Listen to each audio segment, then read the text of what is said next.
Okay. Master P, nigga. Yo. Big. Yo.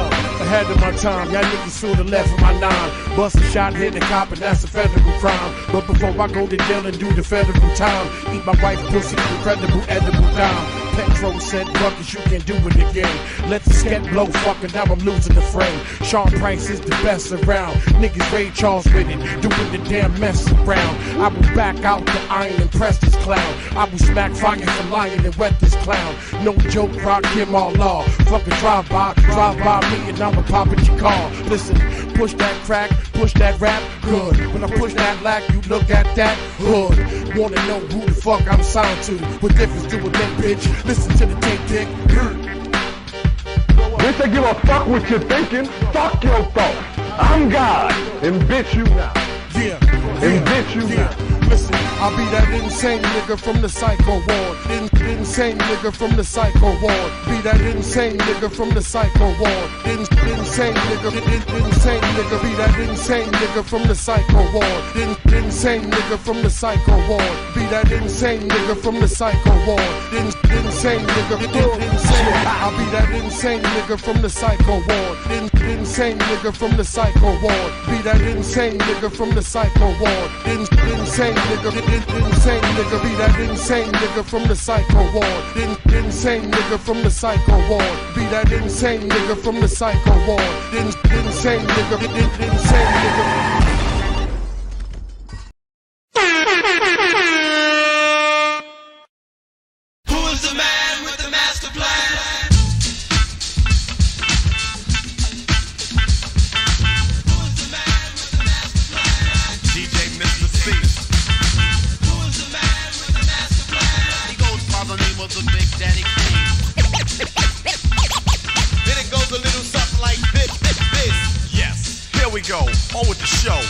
As the rhythm of this starts to flow, no matter the tempo, fast or slow, get up and dance cause the Kane said so. This is the dance floor groove of the album, presented to you all live from Calvin. Whoops, I meant to say Mr. C, the disc jockey down with me, the microphone lord. My wisdom is a sword, try to get with us and get floored. Some DJs try to front, but yo, don't let them fool ya, cause wine is fine, but Calvin is cooler. Jump up and down and all around and check out the way that my DJ is sounding on the turntables to keep the crowd stable, killing the cuts, putting bodies on a record label. And just for the symphony, here comes the MISTERCEE, taking a stand like a band. Mr. C got a master plan. Hit it, hit it. Who's the man with the master plan? DJ Mr. C. Who's the man with the master plan? DJ Mr. C. Who's the man with the master plan? DJ Mr. C. Who's the man with the master plan? DJ Mr. C. Woo! Yeah, warm it up, C. Come on, now make it happen, make it happen. So hit me one more time. Come on, C, warm it up. Yeah, that sounds funky. I mean like extra crazy, stupid death. It's some of the Transformers, Again.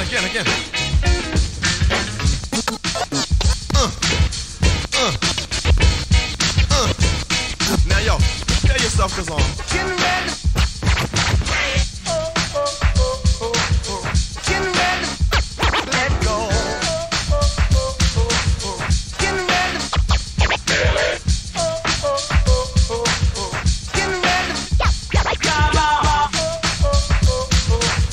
Getting ready. clap to this. Getting ready. Move your body. Getting ready. Get ready.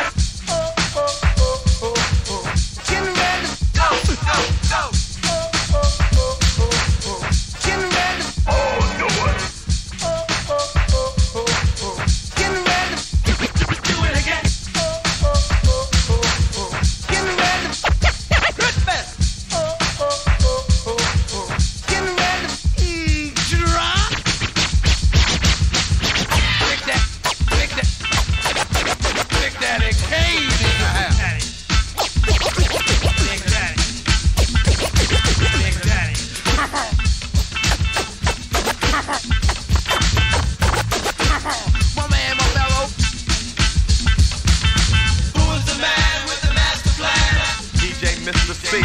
On the mix. Who is the man with the master plan? DJ Mr. C. On the mix. Who is the man with the master plan? DJ Mr. C. On the mix. Who is the man with the master plan? DJ Mr. C. On the mix. Mr. C. Mr. C. Mr. C. Mr. C. Mr. C. Mr. C. Mr. C. Mr. C. Mr. C. Mr. C. Now, just to let you know, I go by the name of Big Daddy Kane. I got my DJ Mr. C in a place to be. Also the engineer all-star Marley Marl. Now yo, Cut, won't you do me a favor and tell these party people where you from? LG, rock on. Now, since we on the tip about neighborhoods, won't you tell them where I'm from? Lewis Avenue. Lewis Avenue.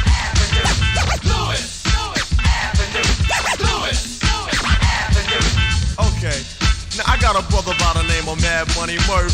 Now he come from N.A. Rock. I got two dancers, Scoop Lover, Scrap Lover. They come from the place known as Brownsville. My barber name is Smooth. He come from Whitecorp. Also, we got the engineer all-star Marley Marl in the place to be. And he come from the area known as the Bridge. Now yo, hold up, King. You done said all your names on your record. It's time to say names on my record now. Yo, I want to say what's up to my man ATL, my man Shaq Money, my man Chef Love, and the entire LG posse. I want to say what's up to my man Moose Love, my man Nut, Sambo, Hedo, the TCF dancers. Yo, I want to say what's up to Dawn. I want to say what's up to Nicola, my man Rhythm Sean, Jim Sean, Yam Love, Spike D, Willie D, N.A. Rock, Chicago. Yo, I can't hold it back. Later for it. Yo, what's up to the whole? Disney.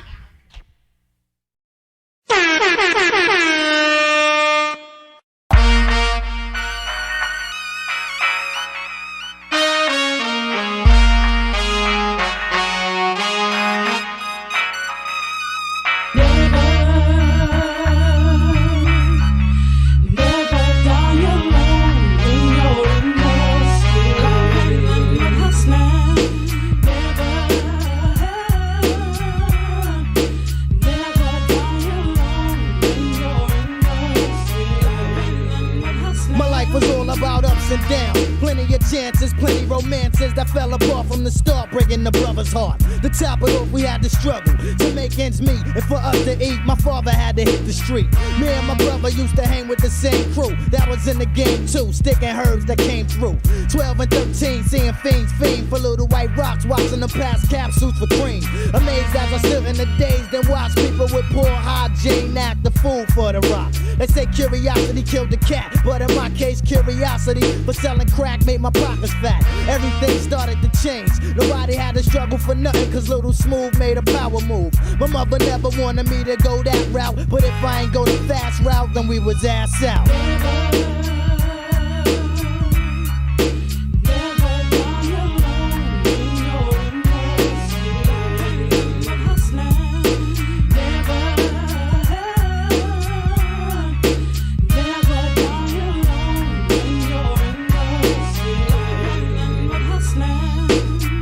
Once in my life, instead of me paying the price, I'm buying a slice of the good life from good advice. My Papa Duke showed me ways to maneuver, but never expected me to follow his footsteps. Now who's the kid from down the block on Saratoga who be chilling with the ruckus?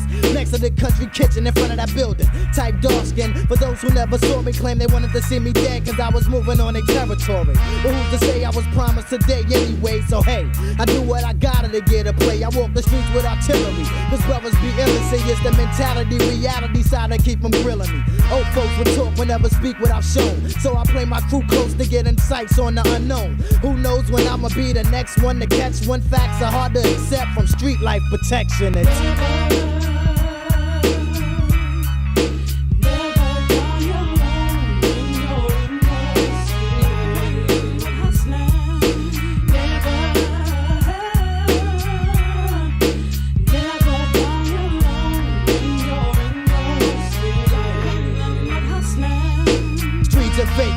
Drug dealers and crews wanna move on everything that Kid Smooth was making. My people got me. Over the years, my peers and I shed tears. Now it's Trump tight and nobody can stop me. Certain avenues be having crews flipping. Reppin' cause they got weapons, plus through the cracks they're slipping. Fake crews are fake moves to make crews pay dues. Real crews are kill crews who fake moves, so you choose, refuse. It only takes a slip up to get got. Hustling, ready to pull the big bucks in hip hop. My pit stop, the spizz out. My cash flow and glizzard, the crusher. Saratoga Ave, Smooth the hustler. The ruckus, the punishers, hellas and the ruthless. M.O.P. aka leaving crews juiceless. Next level, show me the business side of the business. Now I run my workers with the quickness.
Into my own hands, RBG, refine, be a grown man. See, that's what I'm doing, cause I know it's inside of me. All I gotta do is just bring it to reality. It's fuck the government, but still I gotta pay the rent. So yeah, I'm for the caper, most definite. Keeping it militant, focused, intelligent.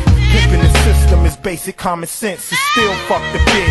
Black power ain't dead. All that red, white, and blue shit be going to your head. See, we break bread, it's like a game or a sport. Gotta train every day to keep your team on point. Cause still, to this day, our reparations ain't paid. And you can see it in the poverty around the way. It ain't even our own people on BET. So they gotta get it from somebody, it might as well be me. Besides, a nigga gotta eat when he hungry. You see how they send troops to war for their country. Niggas worldwide need an army of one. It's revolution to the fullest, put the bullets in the gun, nigga. These the last days. It's yours. These the last days. It's yours. These the last days. It's yours. These the last days. It's yours. These the last days. It's yours. These the last days. It's yours. These the last days. It's yours. These the last days.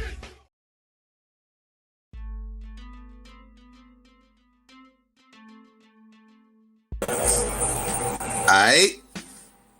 Peace and Black Power family. It's your boy Psychopath Black at you. Now I mean, with another Wake and Bake Bill. What's really hood out there, family? Now I mean, let me get some ones out there, family. Let's make sure y'all can hear me clear. Let me get some shout outs too while I'm waiting. Let's see. Shout out to Nisi, was good, sis. See, shout out to Faulkner. Shout out to Arthur, was good. Pookie, what up? Sweet Pea was good. Let's see, who else up in here? Who else? Terrell, what's going on? Nikki was good. Tim Harvey, what's up? B1 for life. Let's see, Back to Love, to Chew, Albella, Asia Bass, Stephanie. Let's see, shout to everybody else out there might be listening or come through. Lord Bell was good. Shout to everybody else. Okay, y'all can hear me? All right, good. All right. What's going on, family? You know what I'm saying?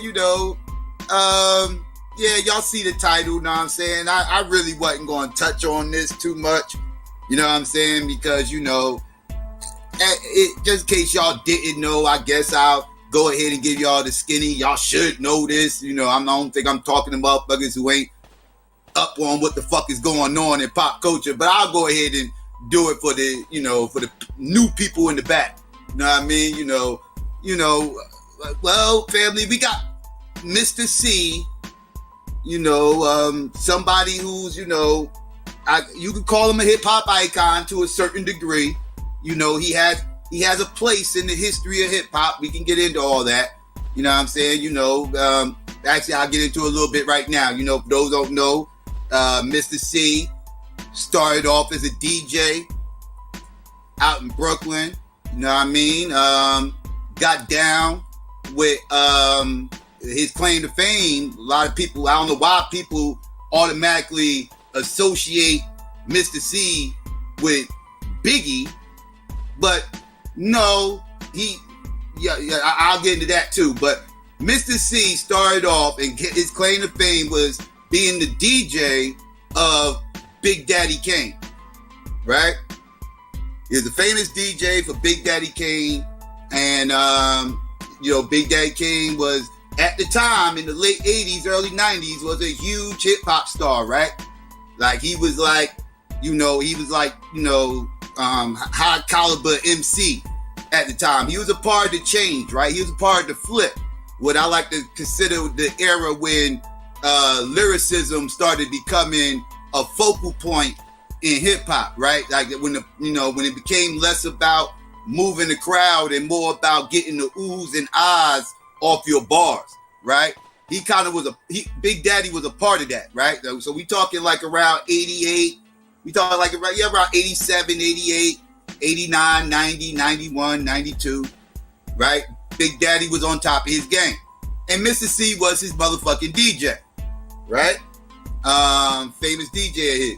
Now, some years later, he came across a demo from an artist, a local artist by the name of Christopher Wallace, aka Biggie Smalls, aka the Notorious B.I.G., right? Came across a demo tape, somebody passed it on to him, and from that point, he liked the demo, and he took that demo over to a motherfucker who was down with the Source, and he promoted the demo in the Source magazine, in the unsigned hype section of the Source magazine, because the Source magazine used to have a section called the unsigned hype, right? Vibe magazine had a section like that as well. Me and my crew actually was on the Vibe magazine version of this, but the Source one is the original, right? Like this one was the original one. This was the big one, and on this, they promote unsigned artists, right? They find some local or some anybody in like regional, whatever, just unsigned motherfuckers that's local, and they put them on the national stage by promoting them in the magazine.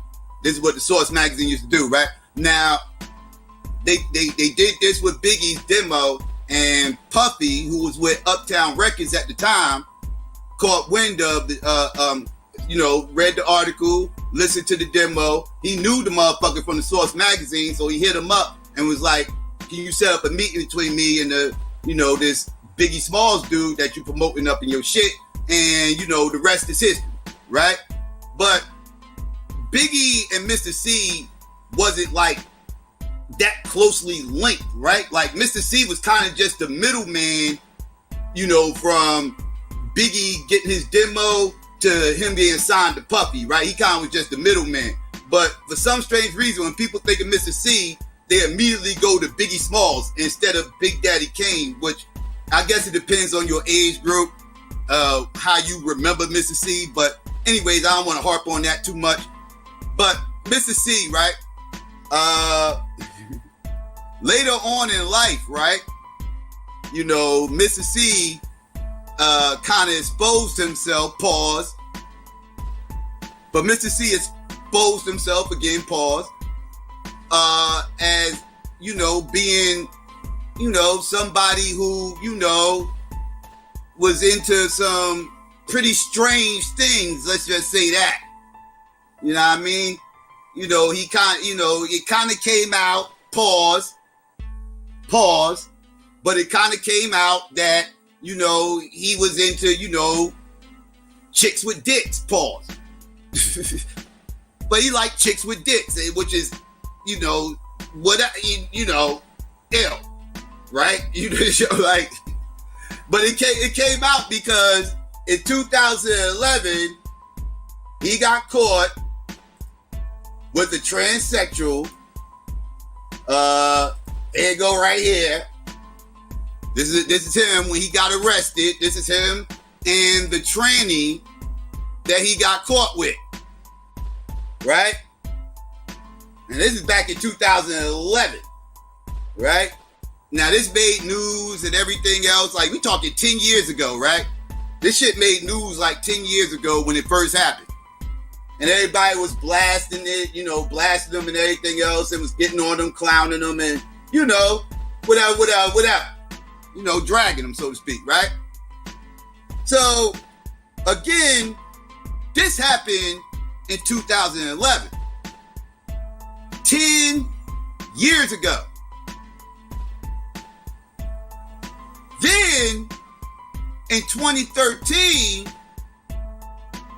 this down low motherfucker, well, I can't call him that anymore. He's kind of up high now.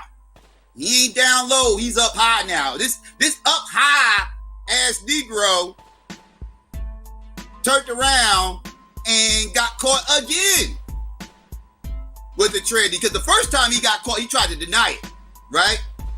He tried to, you know, I think he pulled the whole Eddie Murphy thing. I think I was just giving him a ride. You know, I ain't know he was a man and all this whole other shit and blah, blah, blah, blah, blah, right? And then he got caught again in 2013. The motherfucker's like, yeah, whatever, motherfucker. This is your shit, motherfucker. This is what you do, motherfucker. You nasty motherfucker. What the hell is you doing over there? So this up high Negro, right? Again, can't call him down low. He's up high. Pause. But this up high Negro, you know, came out with, you know, a year later. He came out and started admitting his shit. Right? Now, this week, he came out and did a motherfucking interview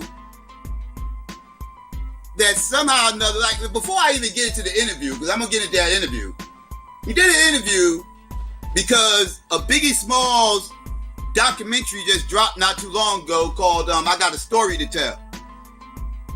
And, you know, within the documentary, you know, he had a little small clip up in there where he, you know, discussed, you know, how he helped get Biggie on, right? You know, a couple of minutes, you know, because again, he wasn't a huge factor in Biggie's life outside of, you know, the little short time frame that he hooked up with him. Pause. Not y'all get what I'm saying.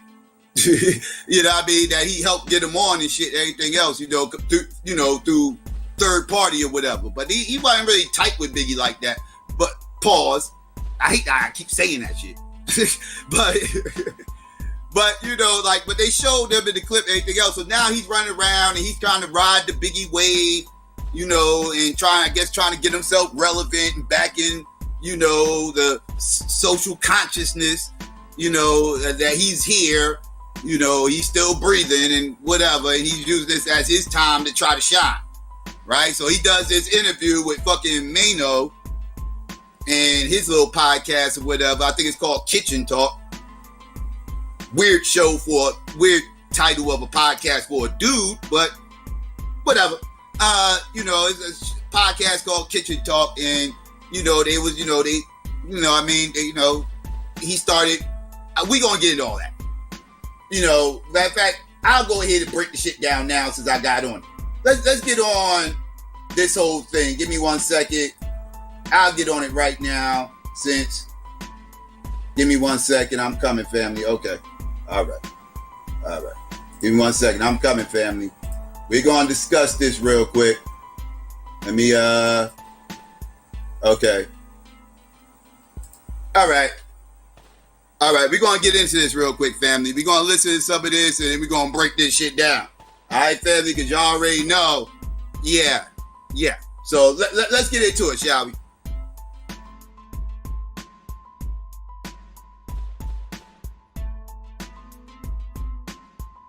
I am. You know what I do. No. You know. But the world, like we. Yeah, you know. My story is well documented. I just wanted to know how you got down. Nah, I don't. I absolutely strictly women. Okay. Okay. Problem from the rip. From the rip. Why is this motherfucker sitting here touching Mano like that while asking him, how does he get down? That motherfucker was extra, like he was on his Pepe Le Pew shit. If you missed the Pepe Le Pew show, you need to go back and watch it. It's viewable now, by the way. It got blocked worldwide. I had to fix it. But you can watch it now. But if you missed it, you need to go watch it. Because this motherfucker was really trying to Pepe Le Pew this motherfucker. Like he was extra aggressive and shit. Like he all touching him and shit, rubbing his shoulder, yeah, man, you know, my shit is well documented and shit, rubbing his shoulder, like, yeah, how you get down? You know, you into that type shit? Cause you know how I get down. My shit is well documented, all touching him, touchy-feely, rubbing his shoulder, like, what the fuck, what? Dog, and Mano didn't even I could have been Mano in that moment. First of all, I wouldn't have been sitting next to this motherfucker. It would have been somebody in between me and motherfucking Mr. C. It would have been somebody between us. It would have been some distance. You know what I mean? I'm going to talk to your ass from over here. And don't be staring at me too hard, motherfucker. I got a quick left hook. That's sharp. Joe Frazier, the shit out of your ass. Stop looking at me. Look down when you talk to me, motherfucker. Now, no matter, don't do that. Pause. Don't do that either. Look away. Turn around. Matter of fact, don't do that either. Pause.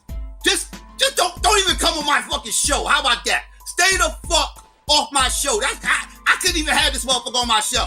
Because no matter what the fuck I say or do, it's gonna be awkward.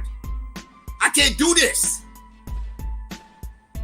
Anyways, I digress. Let's get back to the shit, shall we? What the fuck is going on? Let's see. Okay, all right, we good. All right, let's get into it, family. Let me rewind it again. All right, let's go. You know what I do. No, you know. But the world, like we. Yeah, you know. My story is well documented. I just wanted to know how you got down. Nah, I don't. I absolutely strictly women. Okay. That was good. Okay, I like that. That's cool. But okay, so people thought you like trannies though. Yeah, that's what I do. Did Mano just say, I like that? See, Mano, man, this is why you can't be having him on your show, man. You sounding suspect right now. See, because now everybody gaydar is heightened right now because this motherfucker's around. So like now everything you say sound crazy to me. Like you can't even talk to him normal. Like, yes, it's the problem with having these motherfuckers on your show. My bad. Let's get back into it. You got down. Nah, I don't. I absolutely strictly women. Okay. That was good. Okay, I like that. That's cool. But okay, was good. so people thought you like trannies though. Yeah, that's what I do, bro. That's you what know you me. do. You know what I do. That's what I do. It's But well documented. you liking trannies, do you consider yourself a gay man? I mean, I've answered that question way back when I got arrested in 2011 and 2013. We got new people. Yeah, I know we got new people. I consider myself trisexual. I'll try anything. Okay. Hey, Motherfucker, that's just a new age way of saying you're fruity. Trisexual. I'm a trisexual. I'll try anything. Right? Ew, what? So you'll fuck animals then? So you'll fuck animals? Because animals is anything. Will you fuck a hole in the wall? That's anything. What do you mean a trisexual? Motherfucker, you gay. Motherfucker, you gay. Say that shit. Why you motherfuckers be sitting here stunting? These motherfuckers want to be fruity if they want to be behind the scenes. They don't check them on motherfucking live on air and shit like everything else. They want to play little silly ass mental gymnastics. I'll try anything. I try anything. I didn't know you wouldn't, motherfucker. Else you wouldn't have this infatuation for the chicks with dicks. Fucking get your ass fuck out of here. You trying with your ass like, motherfucker. You into that fruity. Stop it. Stop. playing games. Playing games. Say what the fuck it is you are, motherfucker. Stop stunting. I've answered that question way back when I got arrested in 2011 and 2013. We got new people. Yeah, I know we got new people. I consider myself trisexual. I'll try anything. Okay. Hey, I respect it. I respect it. I'll try anything. Not anything. Not literally not anything. But the point I'm making is that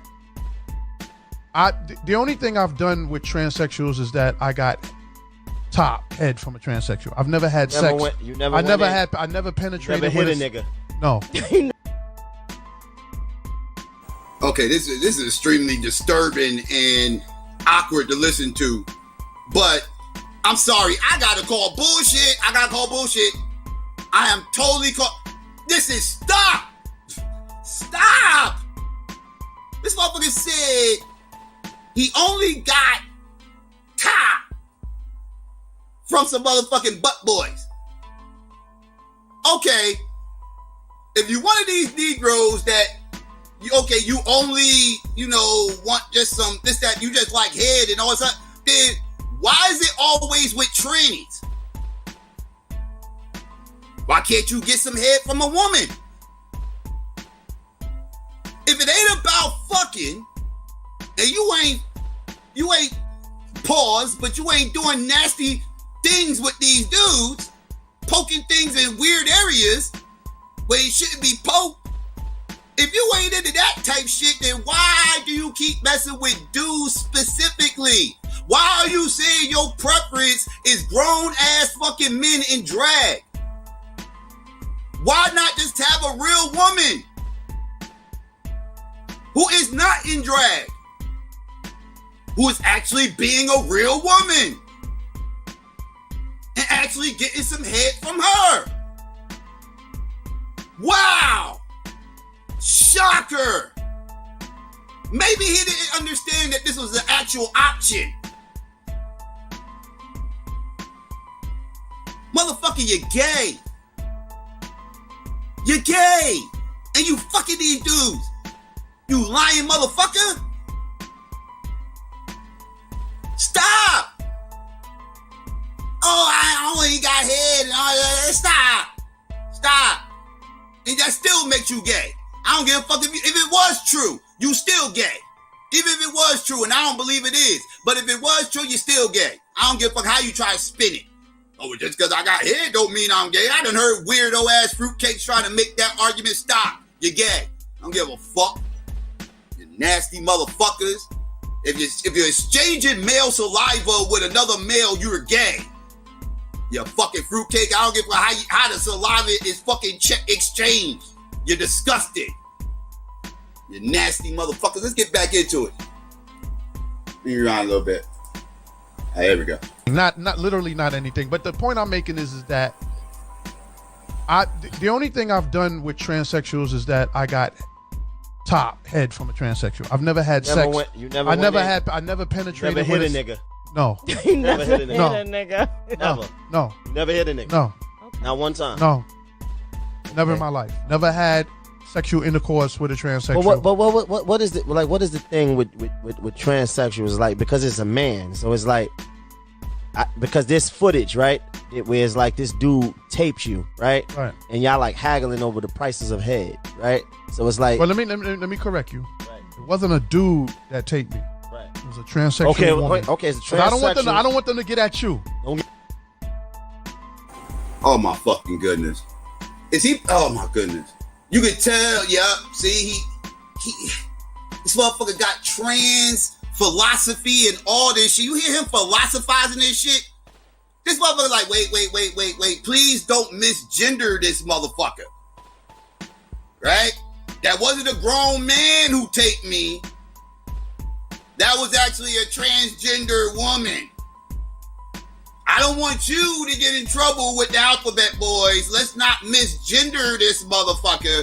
Grown ass fucking man with a fucking dress on. And let's identify this motherfucker of what he wants to be identified as. Do y'all hear this fuck shit? Do y'all hear this motherfucker sitting here trying to push this grown ass fucking man with stubble all on fucking female on some misgendering fuck shit. Man, if y'all don't get, man, if you don't get all the way D-fuck out of here, man, let's go back to that real quick. Hit a nigga. No. You never hit a nigga. Hit a nigga. Never. No. You never hit a nigga. No. Okay. Not one time. No. Never in my life. Never had sexual intercourse with a transsexual. But what is the like? What is the thing with transsexuals? Like, because it's a man, so it's like because there's footage, right?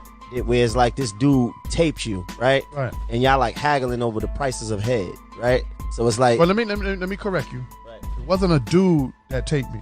Right. It was a transsexual woman. Okay, it's a transsexual. I don't want them to get at you. Don't get at me. It was a transsexual woman that taped me. It was not a man. Okay, I don't understand all this shit. But I'm telling you. That's what I'm saying. You want to learn from the master? Yo, I felt Mano right there. Pause. But I felt Mano right there. Like, yo, man, I don't understand none of this shit, man. All that shit, that's a fucking man, dog. Like, you trying to sit up here philosophizing and mental gymnastics. But like, listen, man, I'm trying to teach you, man. I'm the master at this. I'm your master teacher in this. I'm gonna give you homosexual philosophy 101 right now. I'm your master teacher. First things first. If a motherfucker wearing knee-highs, stockings, some fucking stilettos, and a thong, and he calls himself a fucking female, you need to do that too, or else you are improperly identifying them. You are misgendering them. I'm gonna teach you. I'm gonna learn you. Mano. I'm gonna learn you. Now I mean, you don't get your bitch out. You don't get that fucking that parole logic the fuck up out of here. The fuck out. Hey, stop. Let's get back into it. It's like this dude tapes you, right? Right. And y'all like haggling over the prices of head, right? So it's like. Well, let me correct you. Right. It wasn't a dude that taped me. Right. It was a transsexual woman. Okay, it's a transsexual. I don't want them to get at you. Don't get at me. It was a transsexual woman that taped me. It was not a man. Okay, I don't understand all this shit. But I'm telling you. That's what I'm saying. You want to learn from the master? What you into? You're the fucking master. He's the fucking master. You want to learn from the master? He's the master. So. Because I don't want you to get, because they will get at you, bro. They will get at me. If you don't talk the right terminology, I have a problem. You will have problems. Okay, so a transsexual. Real quick, family. Like, he talking this whole they will get at you, and he's saying they like he ain't a part of they. Like he is totally separating himself from them. Right? Like, they gonna get at you. They gonna get at you. Motherfucker, you are they. You are a part of the they. Motherfucker, don't you mean you're going to get at him? Wouldn't that be why you're the one correcting him on his misgendering fucking logic and everything else? You're correcting him because you are a part of they, and you are right now getting at him. And judging by the way you keep touching this motherfucker, which is very uncomfortable to watch, it seemed like you want to get at him in a whole other type way. Asking him, well, how do he get down and all this other shit. This shit is crazy, family. This shit is nutty. But let's get back into it. But he acting like he ain't a part of the they. This motherfucker is crazy. Let's go. They will get at you, bro. They will get at me. If you don't talk the right terminology, I have a problem. You will have problems. Okay, so a transsexual female tapes you, basically haggling over head prices and where to do it at and all this other stuff. Like, so what I'm asking you is that my question is like, do you prefer that it's a man that looks like a woman? That used to be, that looks like a woman, or Mano, stop being difficult. That's what a transsexual woman is. So it's a man that's dressed like a woman. Right, but is that what you like, though? Yes. I already made that clear. Where we going? Where we going here? You know, I really respect your honesty.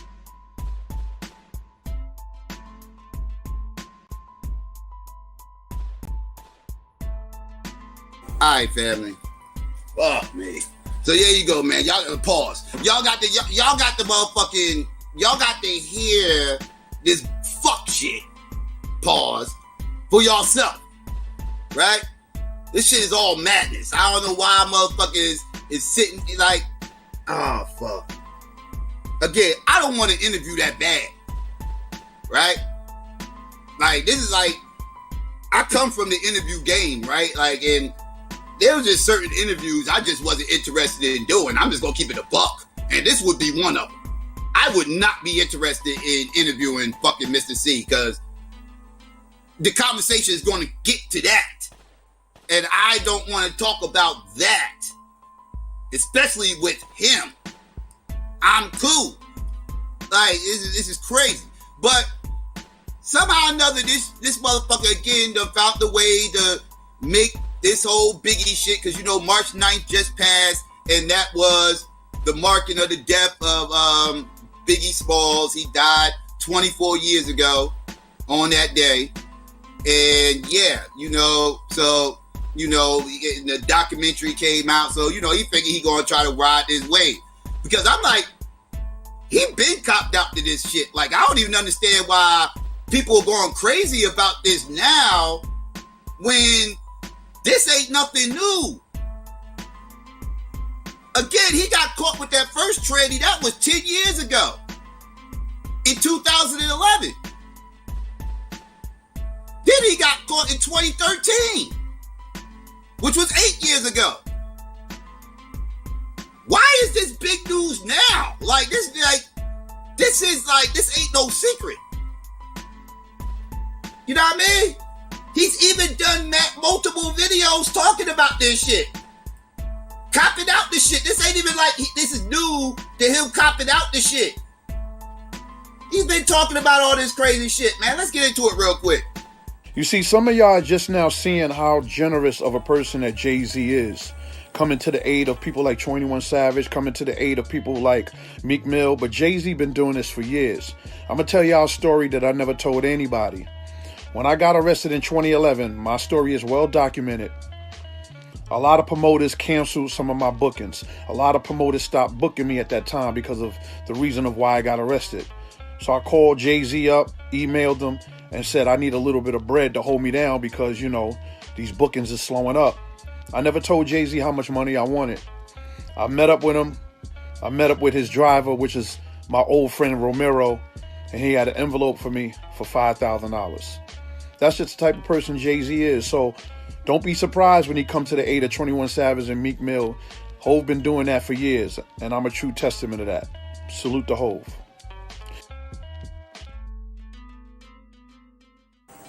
Know what I mean? And there you go. Like he been talking about this shit, talking about how Jay-Z bailed him out and he went through his situation and all, ain't this, that, third, his money was drying up and blah, blah, blah. That was almost a mission of guilt right there. And then, maybe y'all don't know, but when Young Buck went through his shit, because I seen Brandon up in the chat talking about 90s hip hop. What about Young Buck ain't the 90s? Young Buck is not the 90s. That's the 2000s, motherfucker. Let's not get into the fruitcakes from the 2000s. We ain't gonna make this generational shit right now because y'all hold that L. Millennials will hold that L if they want to go take that route. Don't go there, Brandon. You don't want to make this a generational thing. Y'all will hold that L. Okay, Lil Nas X? Y'all don't want to go there. But anyways, I digress. Let's get back to, like, when Young Buck from the 2000s, you know what I mean, went through his chicks with dicks phase and all this other fuck shit. This motherfucker sat up there and was, like, defending him. Let's get into this real quick, shall we? I was really debating about doing this, man, but this has been on my mind for a minute, so y'all got to give me a couple of minutes to elaborate. I want to send a message to Young Buck. Young Buck, I've been through the same situation you've been through, bro. Whether your situation is true or false, I've been through kind of the same situation you've been through.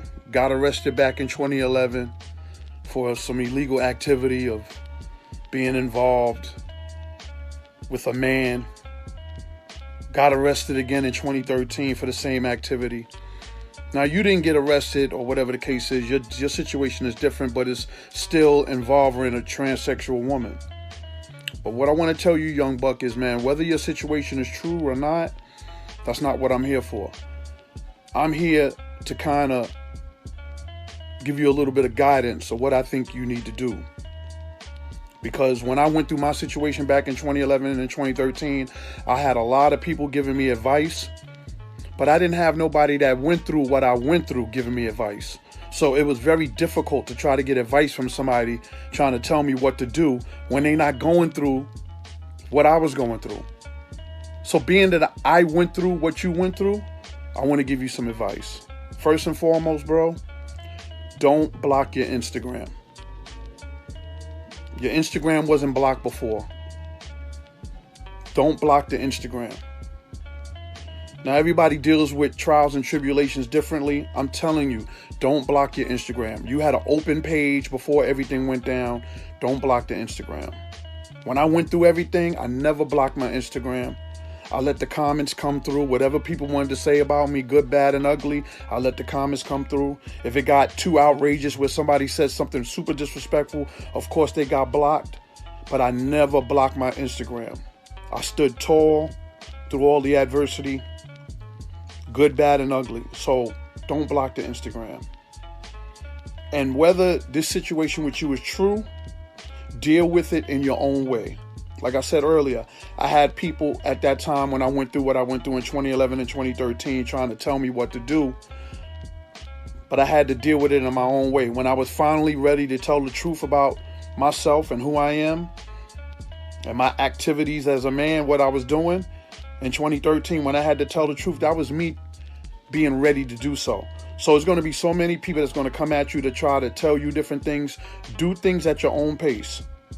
Whether it's true or not true, face this adversity in your own pace and stand tall, bro. Stand tall. That's the biggest thing I want to relay to you. Stand tall. I first got arrested in 2011. It is now 2019, 8 years later, and I'm still Mr. C, and I'm still the finisher, and I'm still killing these clubs in New York City. You can still be Young Buck. You can still be that rapper. You can still put out some great music. Don't let this situation stop you from doing what you want to continue to do in your career. Whether it's true, that's something that you're going to have to face on your own if you want to admit it's true. Whether it's false, that's also something that you're going to have to admit. But regardless of what, stand tall through the adversity, bro. I just felt the need to say this to you because nobody was there for me to say this to me. Nobody was going through what I went through. It's hard when you're known as a heterosexual man and then you go through this type of situation. There's no rule book. There's no guidance. There's nobody telling you what to do. I just felt the need that I had to say this to you, bro. Stand tall. If it's true, face your truth. Because once you face your truth, nobody can ever use it against you. Your kids is going to still love you. Your family is going to still love you. The hip-hop community is going to still love you. So, you know, whatever the situation is, you're going to have to deal with that on your own time and your own pace. But just stand tall through everything. You're going to get the jokes. People are going to joke about you. The blogs is going to ridicule you. All of that is going to happen. But stand tall. The more that you stand tall, bro, the more that they cannot use this against you. I've only met you a few times throughout you being associated with G Unit, so I can't really say that I know you as well as the other G Unit members. But I felt like I could send this message to you and you wouldn't be offended by it. If I can survive this whole ordeal that I went through 8 years ago, and then again 6 years ago later in 2013, if I can survive it, you can survive it. So, and I'm not doing this for this to be posted on the blogs. I'm not doing this to try to get kudos. I'm doing this to relay a message to another hip-hop brother of mine. That's the only reason I'm doing this. Because we as black people is so quick to make fun of people. We're so quick to ridicule people. We're so quick to write each other off. But we're not quick enough to lift each other up. So I hope that this message can lift you up, young buck. Unblock your page, bro, and keep doing what you're doing, man. Face this thing head on. Mr. C, out.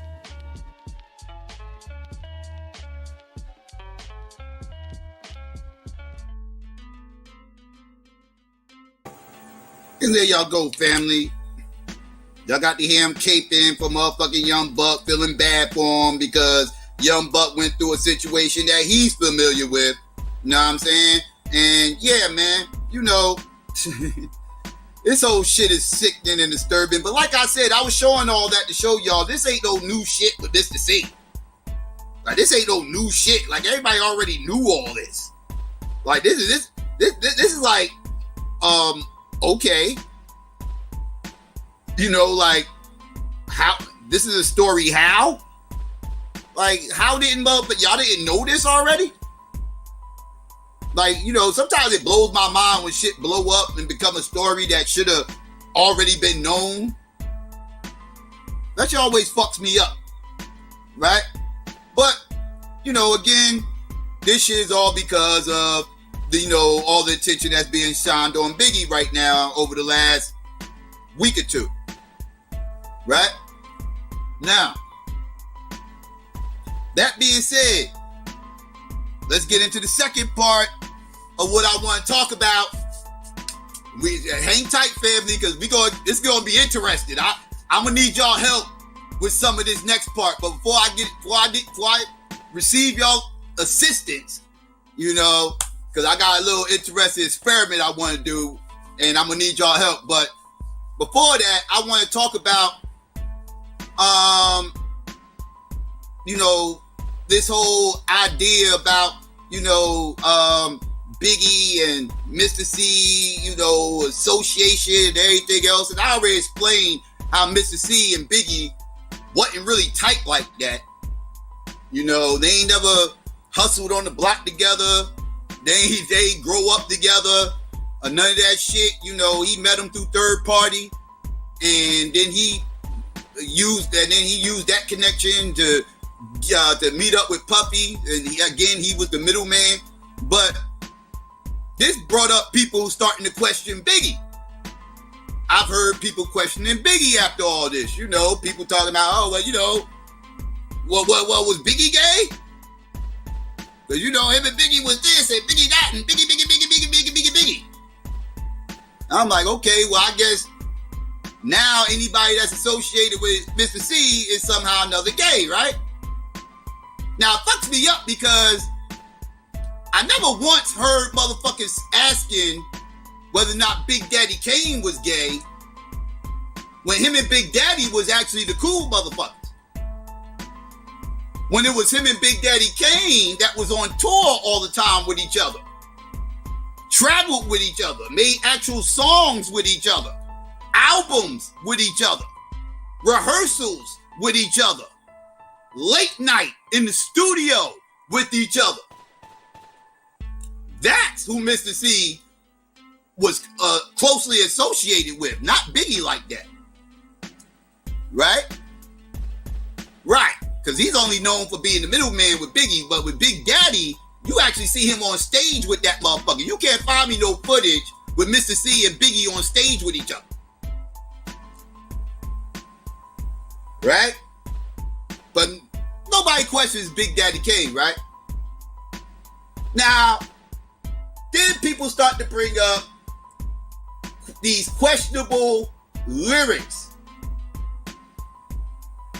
that Biggie Smalls has said in the past.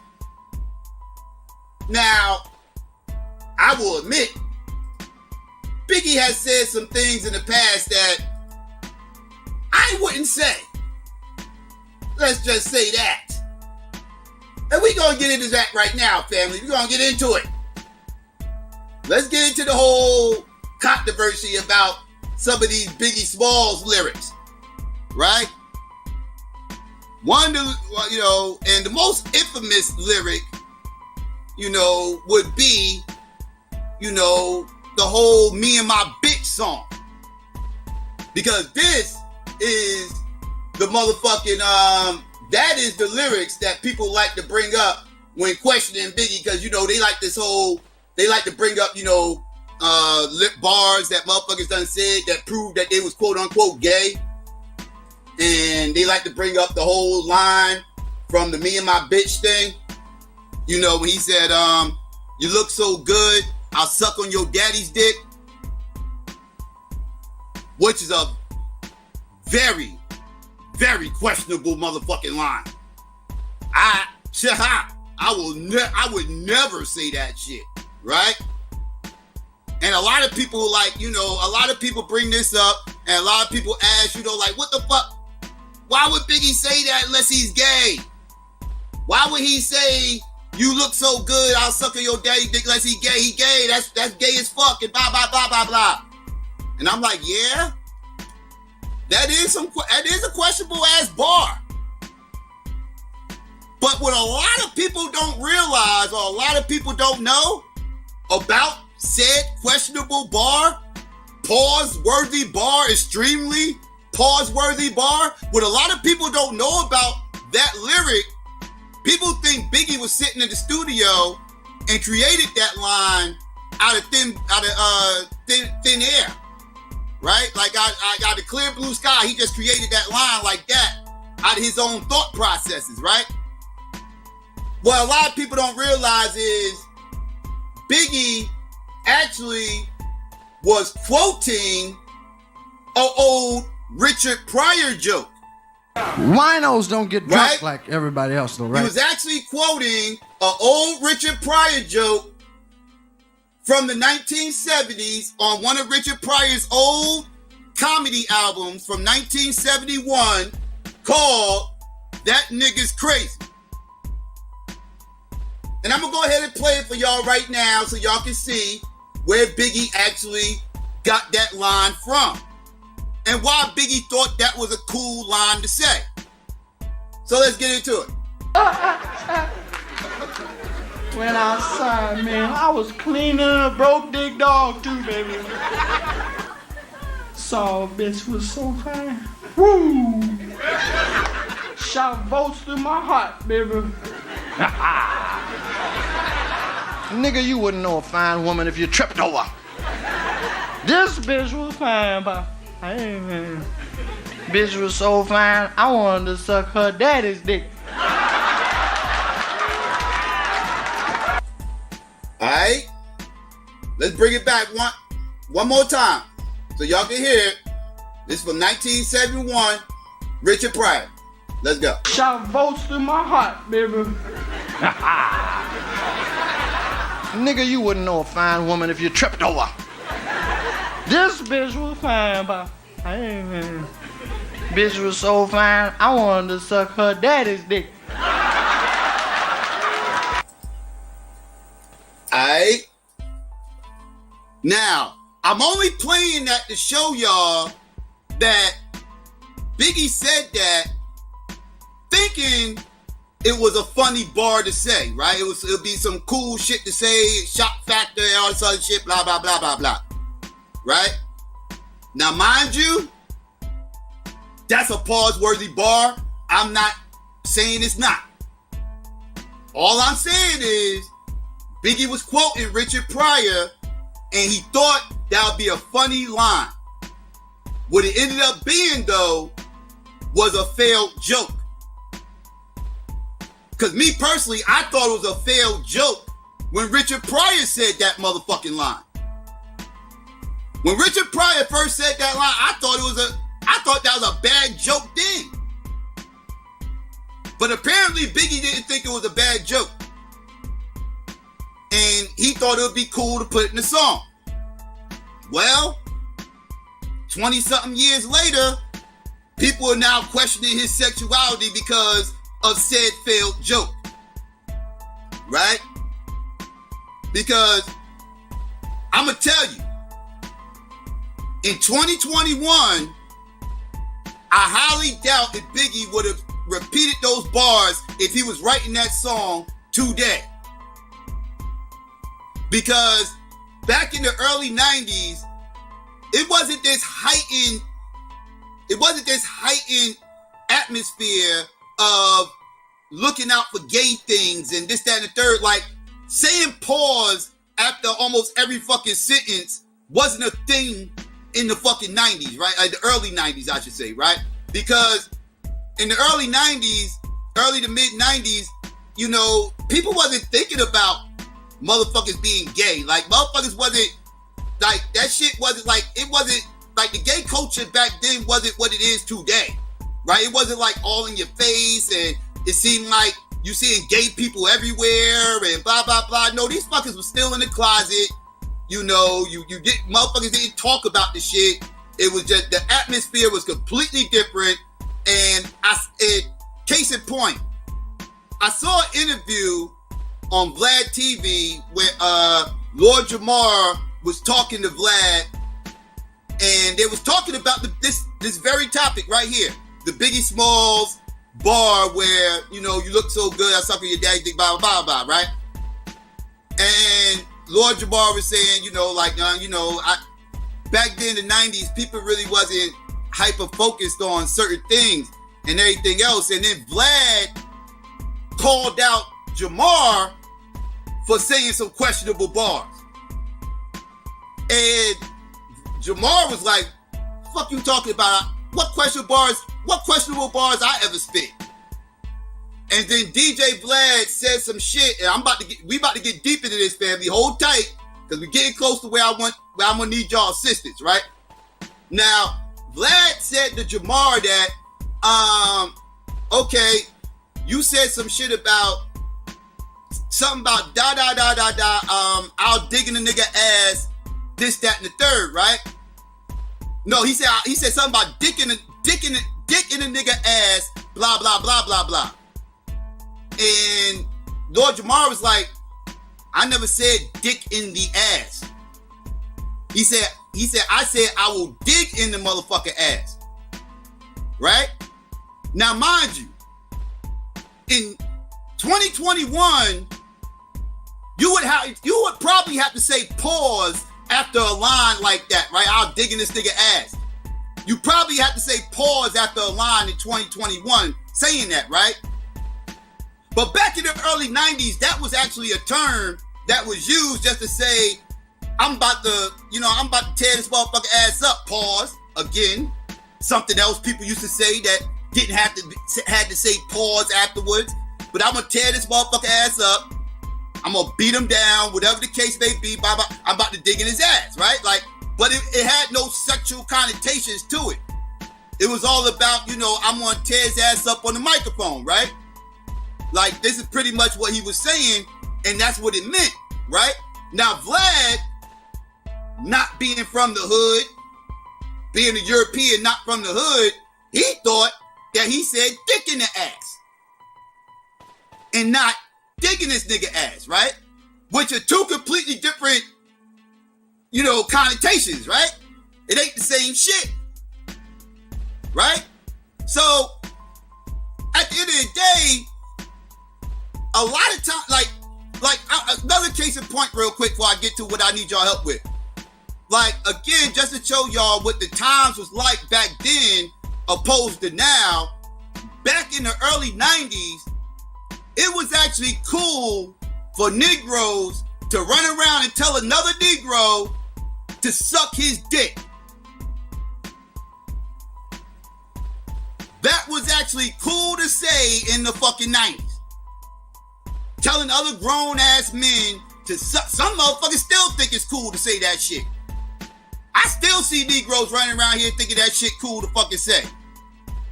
But that shit was cool to say in the 90s. Well, that shit is no longer cool to be inviting other grown-ass men to your fucking dick because of the atmosphere we are living under. That term has a different connotation today than it did back in the early fucking 90s. Right? Because there's a heightened sense of homosexuality in 2021 because of how society is now moving. society is swaying towards this whole gay agenda. So now things are heightened, right? So now people are paying closer attention to things people are saying. They're looking for hitting coded language, right? They're looking for hitting coded things to be said. And I just don't think it's fair to hold certain individuals from damn near 30 years ago to the same standard motherfuckers have today in 2021 when the atmosphere was completely different. But I will say that was a very gay Richard Pryor line, and that's not the only time. Actually, that's not even the gayest thing I've ever heard Richard Pryor say. Real quick, one more time before I get to this thing, I'm gonna play this one more clip, and then I'm gonna get to the little interesting experiment. Pause. It ain't nothing sexual, but we're gonna get to the experiment that I'm gonna need from y'all help. Let's play this one last clip real quick. This is the gayest shit I have heard Richard Pryor say. It ain't even that. But let's get into this gay ass shit Richard Pryor said before. Let's get into this. No, never fuck a faggot. No, now I like to say this on film because to all American male persons, never fuck a faggot because they will lie. They always say, I won't tell. They lie. They can't wait till you finish fucking them. Well, guess who was here, honey? Girl, look here. Well, the nigga got more bitch in him than me. Don't ever give a faggot head because you really be low down there, right? Y'all act like you ain't never sucked a dick or something. Yeah, I mean, no sorry, Bob. We've never ever touched a penis in our life. We're real men. I sucked a dick. You can get a habit from sucking dick. You know, become a dick junkie. You can only do it maybe 3 times. You do it more than that, you get a habit. You mean, I gotta have a dick. No, please. Doctor, I have a cock in my mouth. I used to give head to dudes and always say, don't come into my mouth.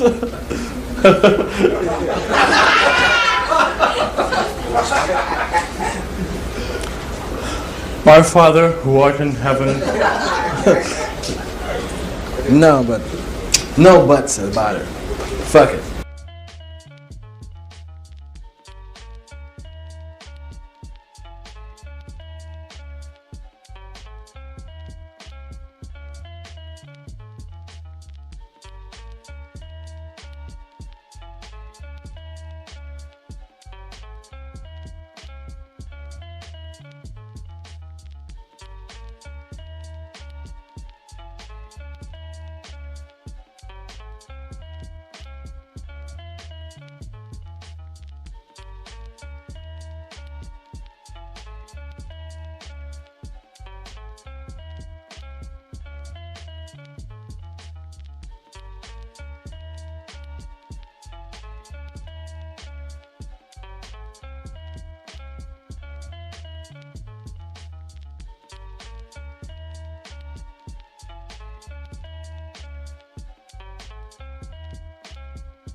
Okay, I don't know why I cut out right there. I guess my shit couldn't take listening to all that gay shit.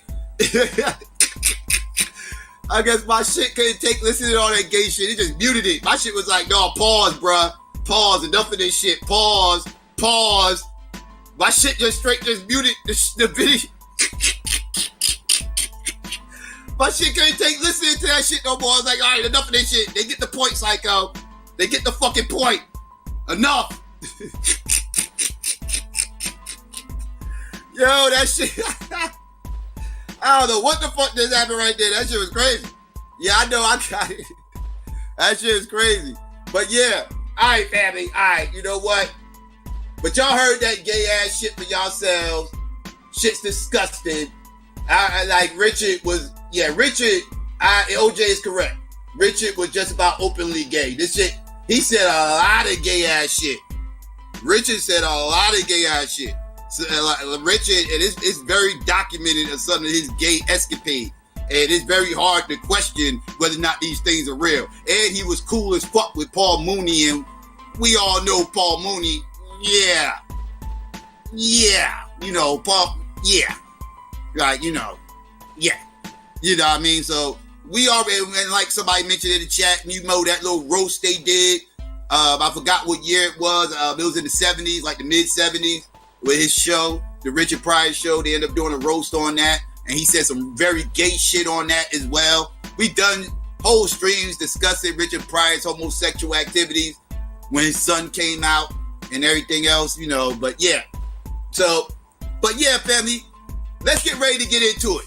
I'm ready now. I'm ready. Let's get into it. Pause. Let's get into it, though.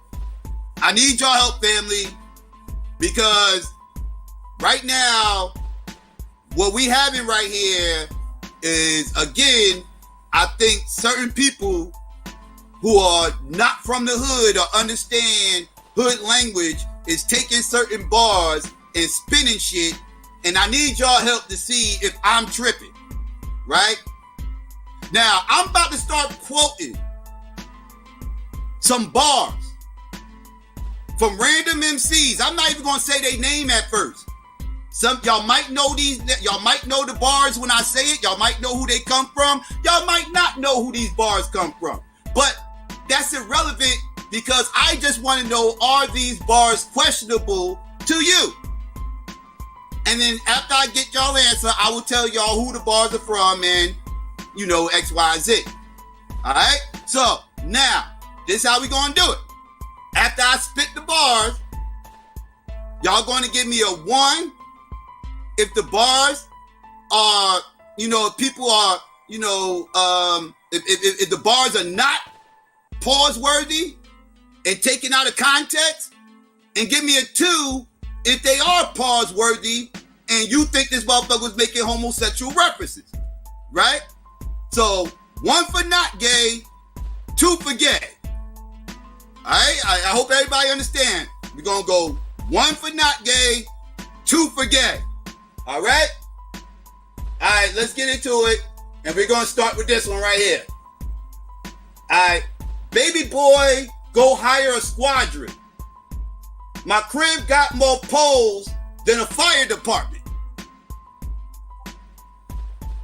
These are the bars that were said to be pausable, right? That said to be pause worthy. I'm gonna say it again. Baby boy, go hire a squadron. My crib got more poles than a fire department. Now, are these bars gay or not? Press 1 for not gay, 2 for gay. Let's see what y'all guys say about these bars right there. What y'all guys say? What's the vote? What's the vote?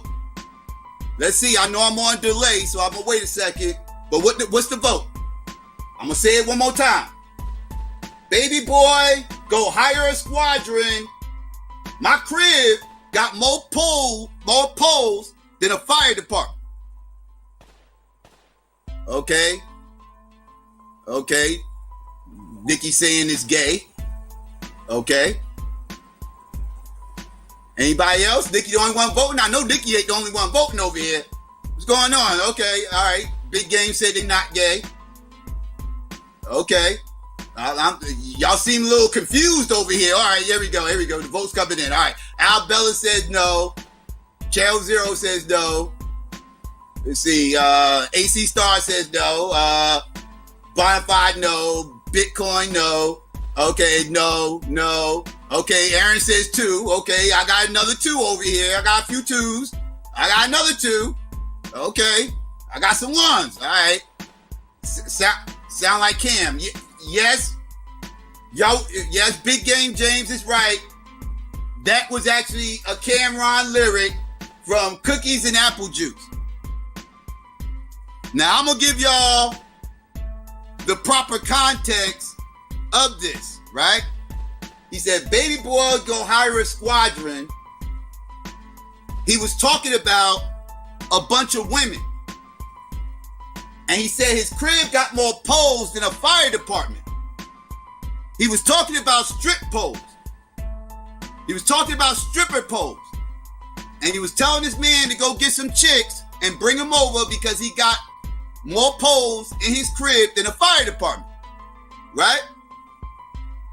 That is the context of what he was saying. So no, these are not pause-worthy bars. That is taken out of context.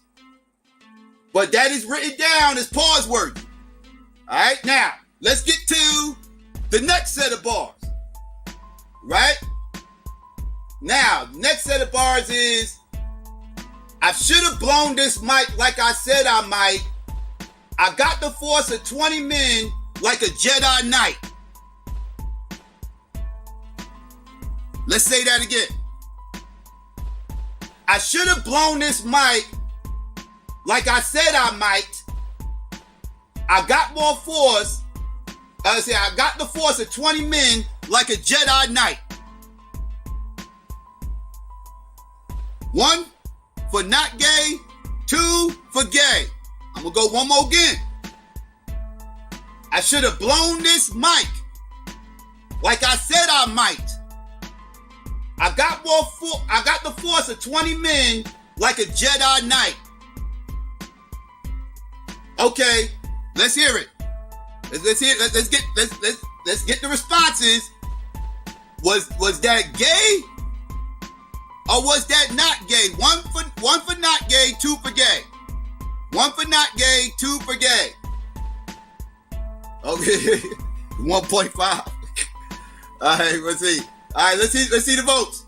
I'm waiting for the votes to pour in. They thinking about it. Okay, I got a pause over here. Okay, I see some 1s. I see some 1.5. I see some 2s. Let's see. Nope, that's not Eminem.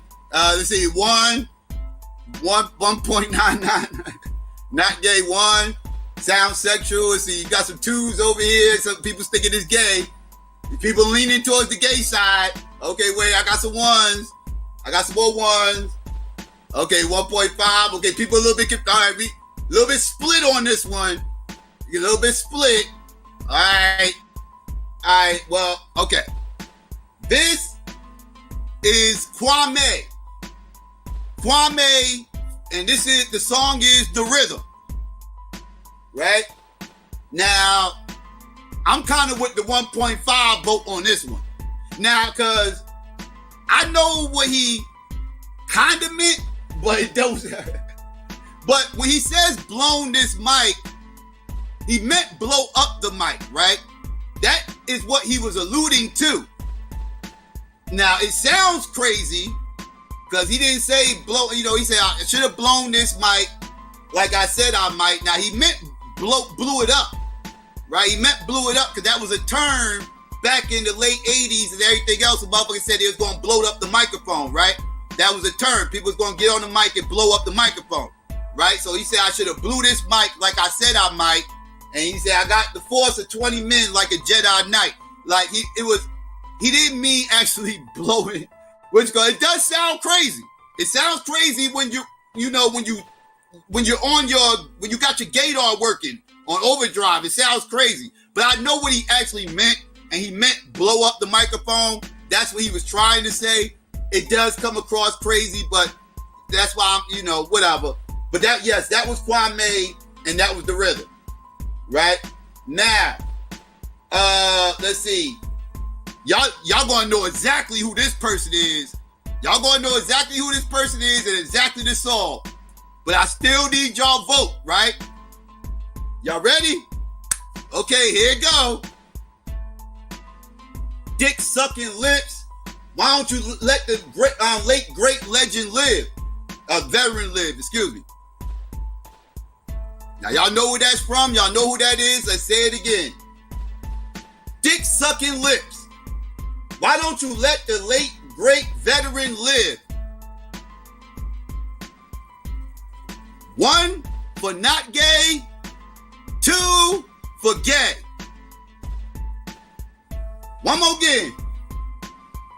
Dick sucking lips. Why don't you let the late great veteran live? 1 for not gay, 2 for gay. Y'all should know who this is, and y'all should know the song. I'm just waiting for the votes to come in. I want to see how adamant y'all is on this one. I want to see what y'all lie on this one. Oh, here they come. Here they come. All right. Nikki said gay. Chosen One says no. Interesting. Okay. Okay, I got a gay. I got a not gay.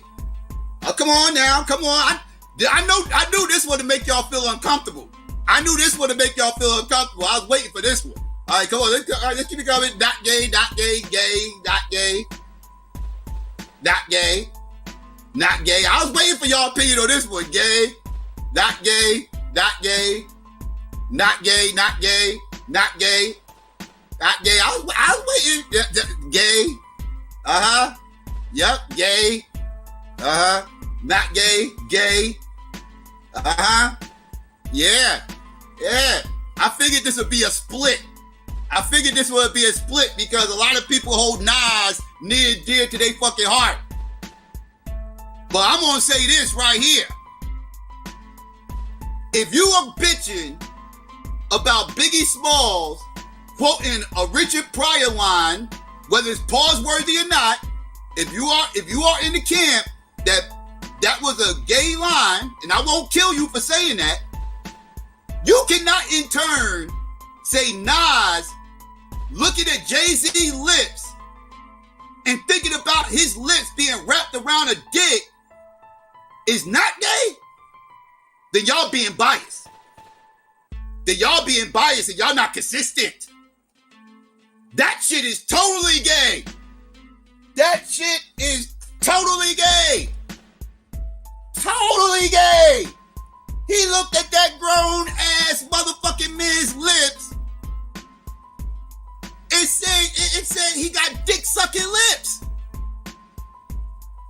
He ain't say that to a female. He said that to a grown ass motherfucking man. That's disturbing. You motherfucking Negroes back there, you telling me if y'all was in a battle with somebody, you up here spitting and y'all in a battle, y'all might not be MCs, so y'all might not be able to relate, but just imagine if you was. Imagine if you was in a battle or you was battling somebody and it was his turn to spit and he looking at you spitting, he just stopped and said, yo, dick sucking lips. And the motherfucker just stopped and looked at you and said, you got dick sucking lips. You gonna think that motherfucker fruity as shit, you gonna wanna punch him dead in his motherfucking lips. You gonna wanna beat the fuck out of that motherfucker. Talking about you got dick sucking lips. What? Please. Y'all motherfuckers is tripping. The motherfucker say he got dick sucking lips. How am I reaching?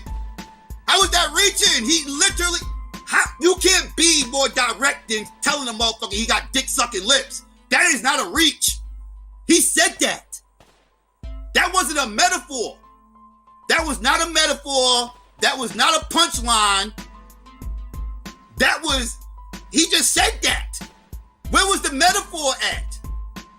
Where was the punchline? That wasn't even a failed joke. Biggie shit was a failed joke. This was not a joke. He literally looked at him and said he got dick sucking lips. I'm sorry, dog. Y'all, whatever. If I'm battling a motherfucker, that motherfucker tell me I got dick sucking lips, that motherfucker fruity to me. I don't give a fuck what y'all say. I don't give a fuck. That ain't nothing. That ain't no failed joke or nothing. I know y'all love Nas, but y'all gotta stop being biased and get out y'all shit. If we gonna call out these homosexual bars, let's call them out. Cause I ain't done. I hope y'all motherfuckers ain't chuckling too bad, cause your favorite might be on this list. One of your favorites might be on this list. All right, so let's get to another one. No, it ain't no reach. That shit was on point. Motherfucker, I been said that was questionable. I said that shit when I first heard it. Why is he talking about Jay-Z got dick sucking lips? That's disturbing. I'm sorry, I don't give a fuck. That's it. The sugar, damn, I don't know. That's right. Let's see, Tonto, jump on it, jump on it, jump on it. Tonto, jump on it, jump on it, jump on it. Kimosabi, jump on it, jump on it, jump on it. 1 for gay, 1 for not gay, 2 for gay. 1 for gay, 2 for not gay. Tonto, jump on it, jump on it, jump on it. Kimosabi, jump on it, jump on it, jump on it. Is that gay or not gay? 1 for not gay, 2 for gay. 1 for not gay, 2 for gay. Let's go. Let's go. Look, them Nas fans in there mad. Go on, we over Nas. We over Nas. Let's get to the next one.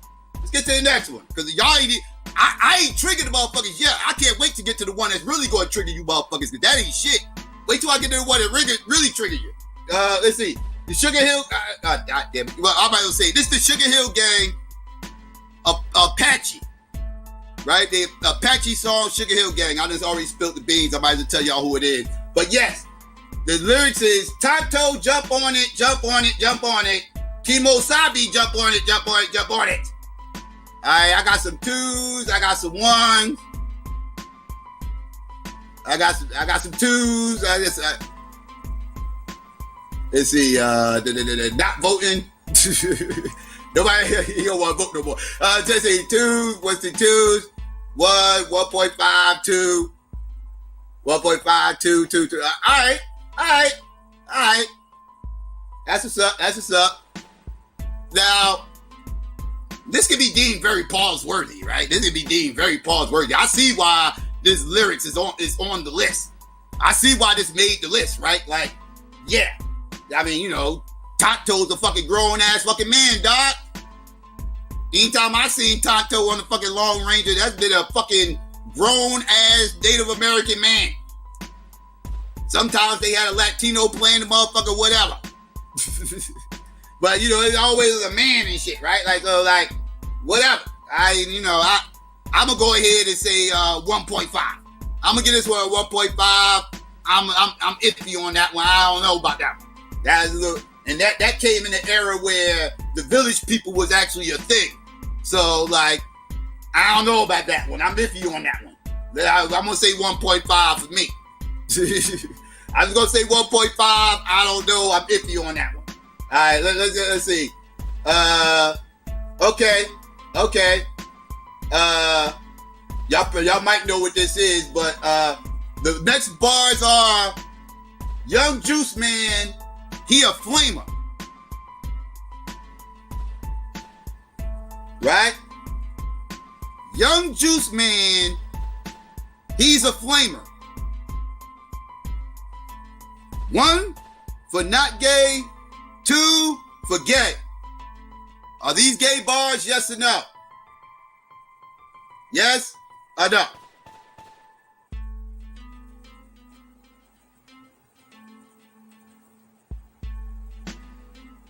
Let me know what's going on. Y'all might know who this is. Y'all might know this all. But yes, Young Juice Man, he a flamer.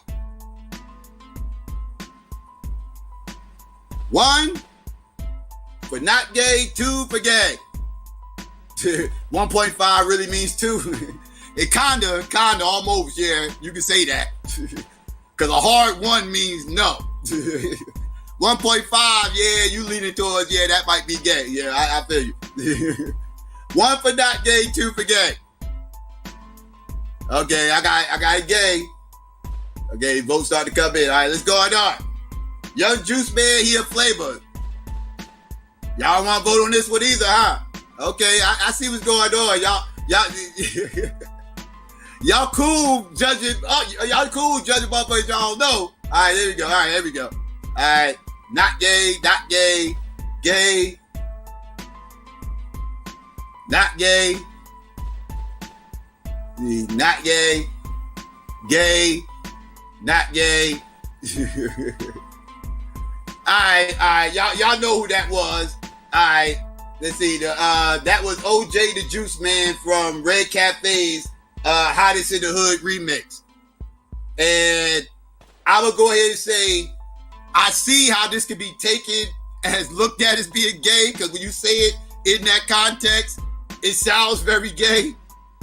But yeah, this was a reach. This was a reach. He wasn't calling him like, no, this wasn't gay. When you look at it, when you look at the bars, in its context, it was not gay. But if you just take it and quote mine them, if you just quote mine this motherfucker, it does sound gay when you just quote mine them the way I just did, right? So, but when you put it in its context, no, it actually wasn't gay. You know, it's funny that it made this list though. But yeah, but again, Europeans made this list, right? This is a Europeans list that I'm reading, right? That's why I'm running it by y'all so we can, you know, give our opinions on this. So, all right, the next one is my ex-girlfriend's got balls. Let me say that again. The next line is my ex-girlfriend has balls.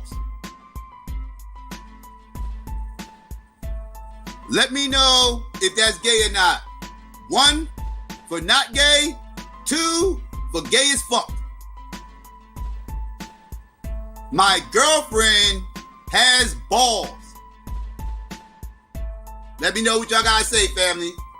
Let me know what y'all guys say. I'll tell you who it is in the song in a second. Y'all know.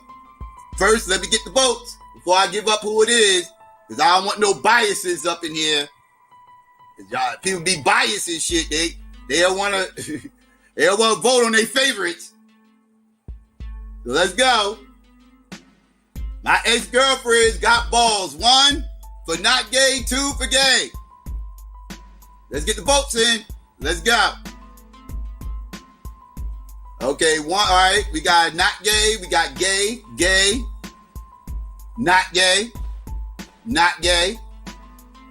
Okay, not gay, not gay, gay, gay, gay. Okay, gay starting to rise up. Okay, got another gay. Guy not, did he vote twice? You voted twice. Not gay, not gay. All right. We got a lot of gays. People say this shit gay as hell.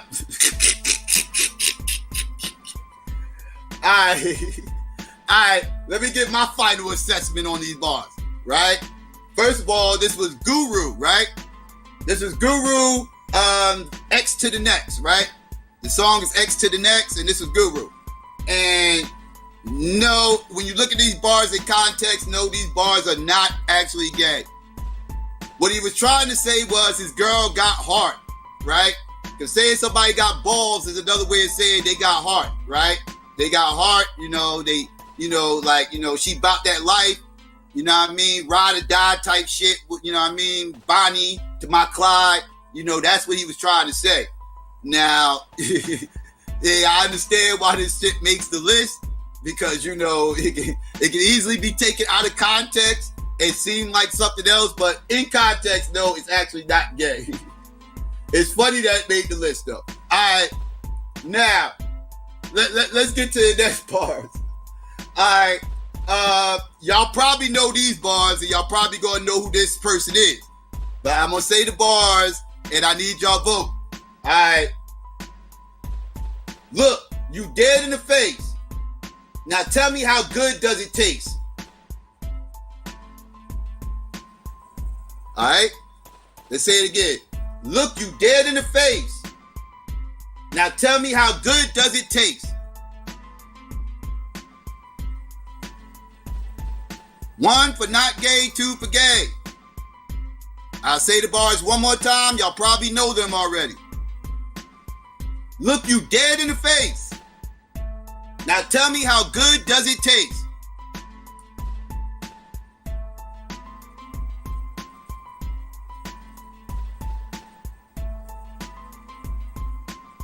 One for not gay, 2 for gay. Let me know what the votes are. Let's see. Peace, Renee. What's going on? And why you ain't voting, Renee? I know you got an opinion on this. Let's see. Okay, we're going to vote. All right. Not gay. All right. Yeah. Gay.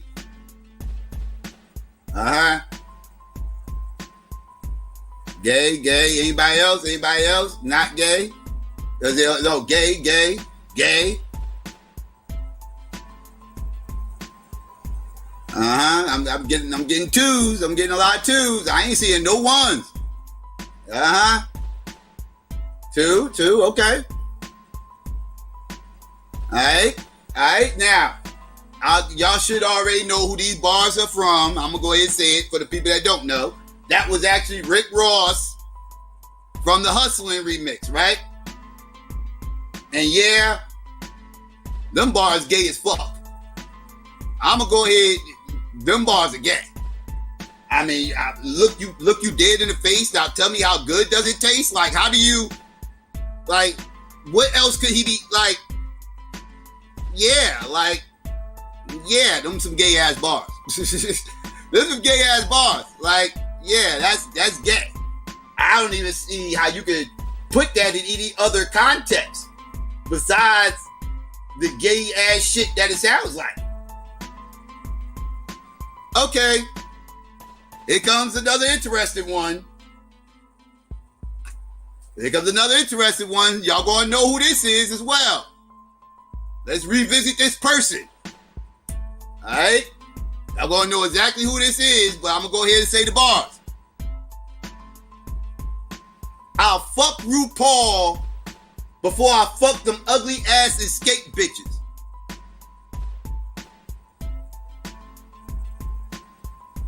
Let's say it again. I'll fuck RuPaul before I fuck them ugly ass escape bitches. Press 1 for not gay. Press 2 for gay. Let's see what y'all gotta say. Y'all should know who this is, and y'all should know the song. That's irrelevant. Are the bars gay or not? Let me know. Let's get them votes in. 1 for not gay. 2 for gay.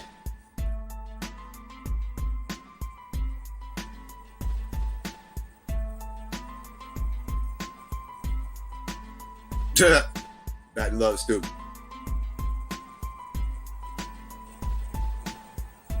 See. Not gay. Gay. Not gay.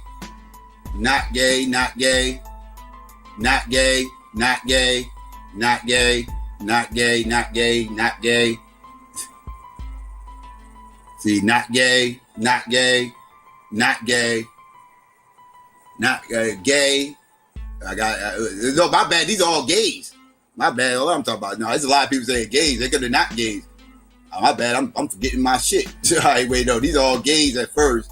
They come to not gays. Not gays came in later. Okay. Let's see. Not gay, gay, gay, gay, gay, gay, gay, gay, gay, gay, gay, gay, gay, gay, gay, gay, not gay, not gay, not gay. Okay. All right. Most people are saying gay. And I see how y'all can say that's very gay. I can see that. I totally can see that. Even, I took it as, even though I would not say this, I took it as he don't want to fuck those escape girls and he would do some gay ass disgusting shit before he actually does that. In other words, there's no way in hell he would fuck those escape chicks and everything else. Like, he was trying to stress how bad he wouldn't fuck those escape chicks. But he used the gay avenue to express this. And yeah, that was some gay ass fucking bars. I gotta say it. I like Big.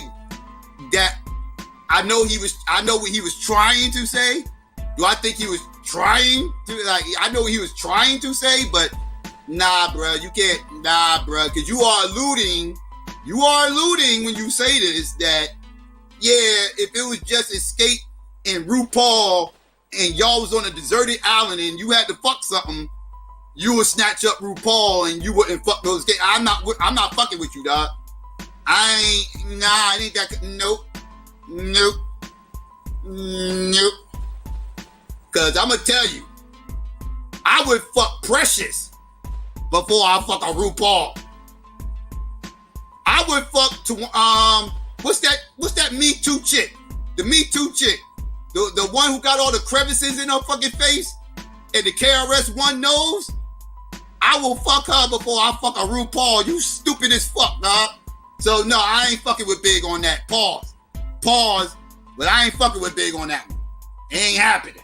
Right? So nope, I can't get Big. That was some gay bars. Those are gay bars. Right? And I rocks with Big. Pause. But I rocks with Big, right? But yeah, nah, dog. I can't give him a pass on that. I can't give him a pass on that. I mean, I gotta be consistent. All right, now let's get to these bars. All right, it's hot on my block. Somebody turn the fan on. I've been paid. I'm just trying to turn my mans on. Let's try that. Let's say that again. It's hot on my block. Somebody turn the fan on. I've been paid. I'm just trying to turn my mans on. Press 1 for not gay, 2 for gay. 1 for not gay, 2 for gay. Let me know. What are these bars right here? Is this a stretch or is this actually gay ass bars? I'll say it one more again. It's hot on my block. Somebody turn the fan on. I've been paid. I'm just trying to turn my mans on.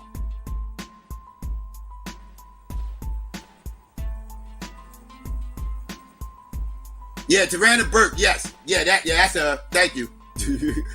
All right, one for not gay, 2 for gay. Okay, I got one. Got some not gays. I got it. That's gay. I got a gay. I got a gay. Not gay. Gay. Let's see. Anybody else? Okay, here we go. Gay. Not gay. Gay. Gay.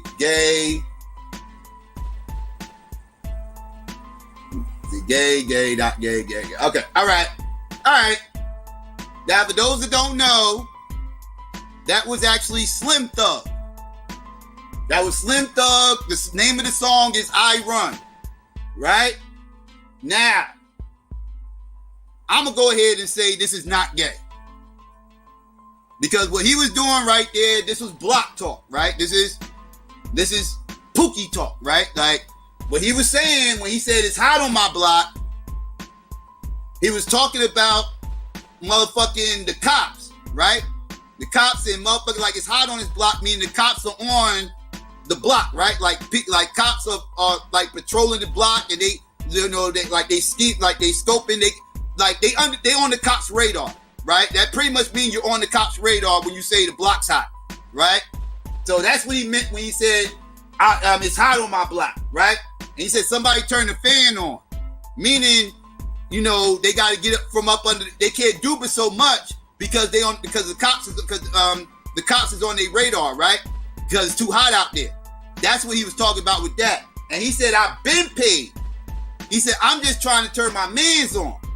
Meaning he was trying to help get his mans and them some money. Because he already made his money on the block. But his mans and them can't make no money on the block because the cops is out there and they got shit hot out there. And he's trying to get his mans and them some money because he's been paid. So in context, no, those are not gay bars, right? Like, so that's, so yeah, when you look at it in context, no, those are, I see how it made the list. If you don't understand the lingo, it can sound a certain type of way, but nah, he was talking some street shit on that, right? All right, now let's get to the next one. This is crazy. Eat you inside out like stress. Hear my voice. You see my face. You know my name. I'll take it out your ass and charge it up to the game. Let's say that again. Eat you inside out like stress. You hear my voice. You see my face. You know my name. I'll take it out your ass and charge it up to the game.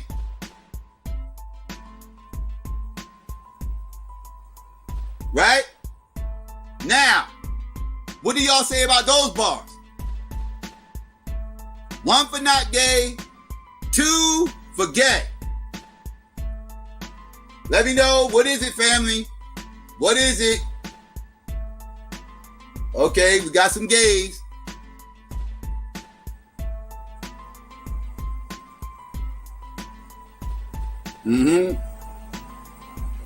All right. 2 for gay. Let's see, I got 1 not gay. Gay.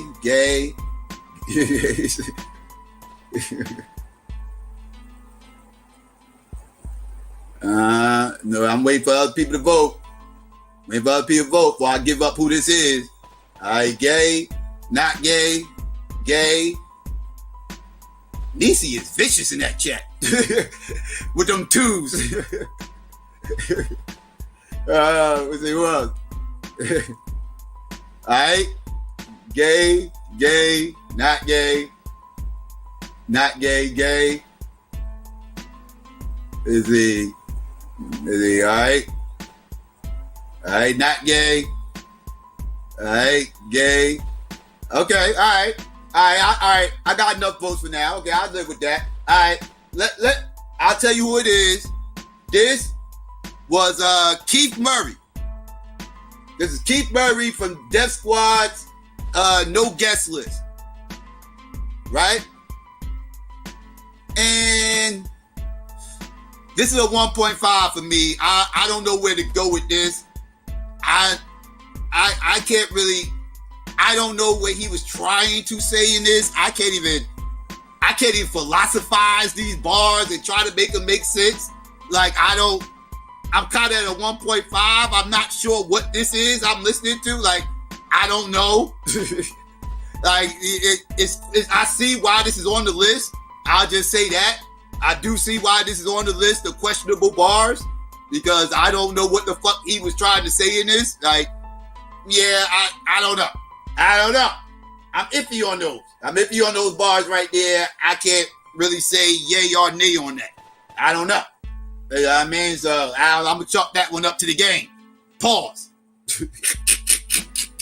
Pause, but I'm going to charge that up to the game and just, I don't know.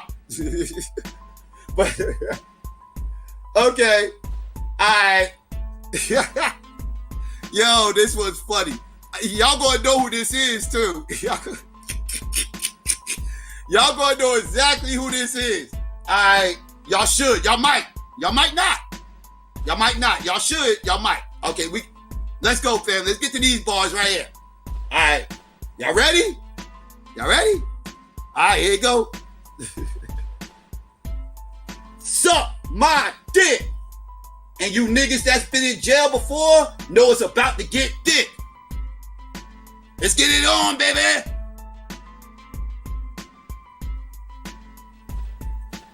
Let's try that again. Suck my dick. And you niggas that's been in jail before know it's about to get thick. Let's get it on, baby.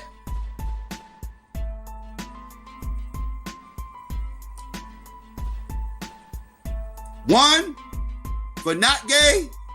2 for gay. I'll say it one more again. Suck my dick. And you niggas that's been in jail before know it's about to get thick. Let's get it on, baby.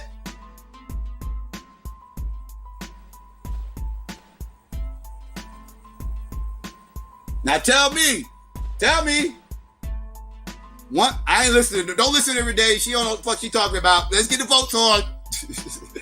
They gonna be lying up in my chat. All right, let's go. 1 for not gay. 2 for gay. Y'all tell. Okay, not gay, gay. Gay. All right, what is it? All right, not gay. Gay. Not gay.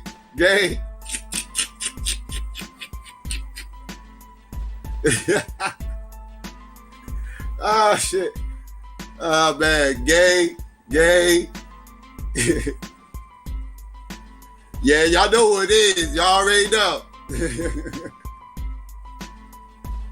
Ah shit. Yeah, that's DMX. What's my name?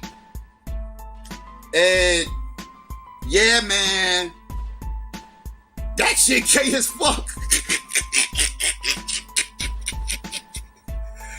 That shit is gay as fuck. Yo, the motherfucker said, suck my dick. And you niggas in jail before, y'all should know it's about to get thick. That motherfucker talking about motherfucking sucking his dick. He talking about thick ass Negroes in jail. How is this shit not gay? And then the motherfucker ended it off with saying, let's get it on, baby. Home of the brave. Right? That shit gay as fuck. That shit is gay. That was some gay bars. Like, anytime you talking about sucking dick and associating that shit with niggas in jail, oh, you gay as fuck. That's some gay shit. You cannot associate sucking dick in jail and somehow another, nah, dog. Nah, that shit gay as fuck. Yeah, so I'm not excusing that. All right, so yes, yeah, DMX, questionable bars. Two motherfucker. All right, let's get. I ain't saying them bars was gay. He might. I don't know. I'm not saying he's gay, but he damn sure spit some gay ass lyrics. And that's what motherfucking sure. That's without question. So, all right, let's get into the next one. All right, the next one, family, is I'm just gonna say it. Man down, lay the fuck down. Let's say that again. Man down, lay the fuck down.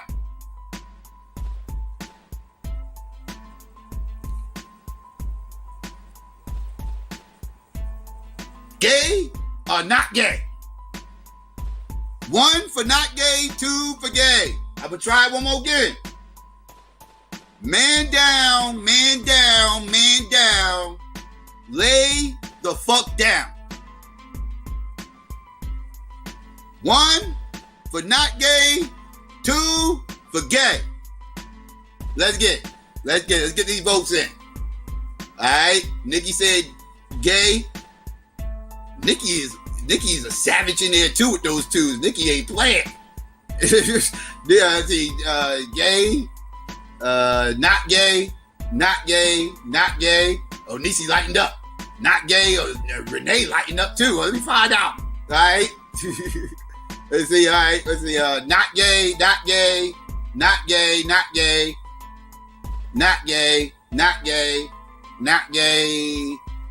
All right. I see a lot of ones. I see a lot of people saying not gay. All right. And for those that don't know, that right there was Mobb Deep. Man Down is the name of the song. And I would agree with y'all. This is a 1. When he said man down, he was talking about somebody who got shot. And he was screaming, man down. And motherfucker said, lay the fuck down, meaning, he just shot somebody, right? Made him lay down. The old term, get down to lay down, right? Like that's what that means, right? So, yes, that was not gay. That was just street lingo getting, misinterpreted as something else, right? So, no, that one actually, I agree. That was, people at press 1, I agree, that was not gay. Right? All right, now, let's get to the next one. All right, here we go. You can miss me with that. He can't rap shit. Tell them agate fade ass niggas to wrap their lips around my dick. Let's say that again. I wish I didn't have to, but I want clarity. So I'm pausing before I even say this. Pause. But you can miss me with that he can't rap shit. Tell them agate fade ass niggas to wrap their lips around my dick. Right? Is that gay or not gay? 1, for not gay. 2, for gay. Let's get into it, family. I'm gonna say it one more time. I'm gonna pause, but you can miss me with that he can't rap shit. Tell them F words, ass niggas, to wrap their lips around my dick. 2 for gay, 1 for not gay.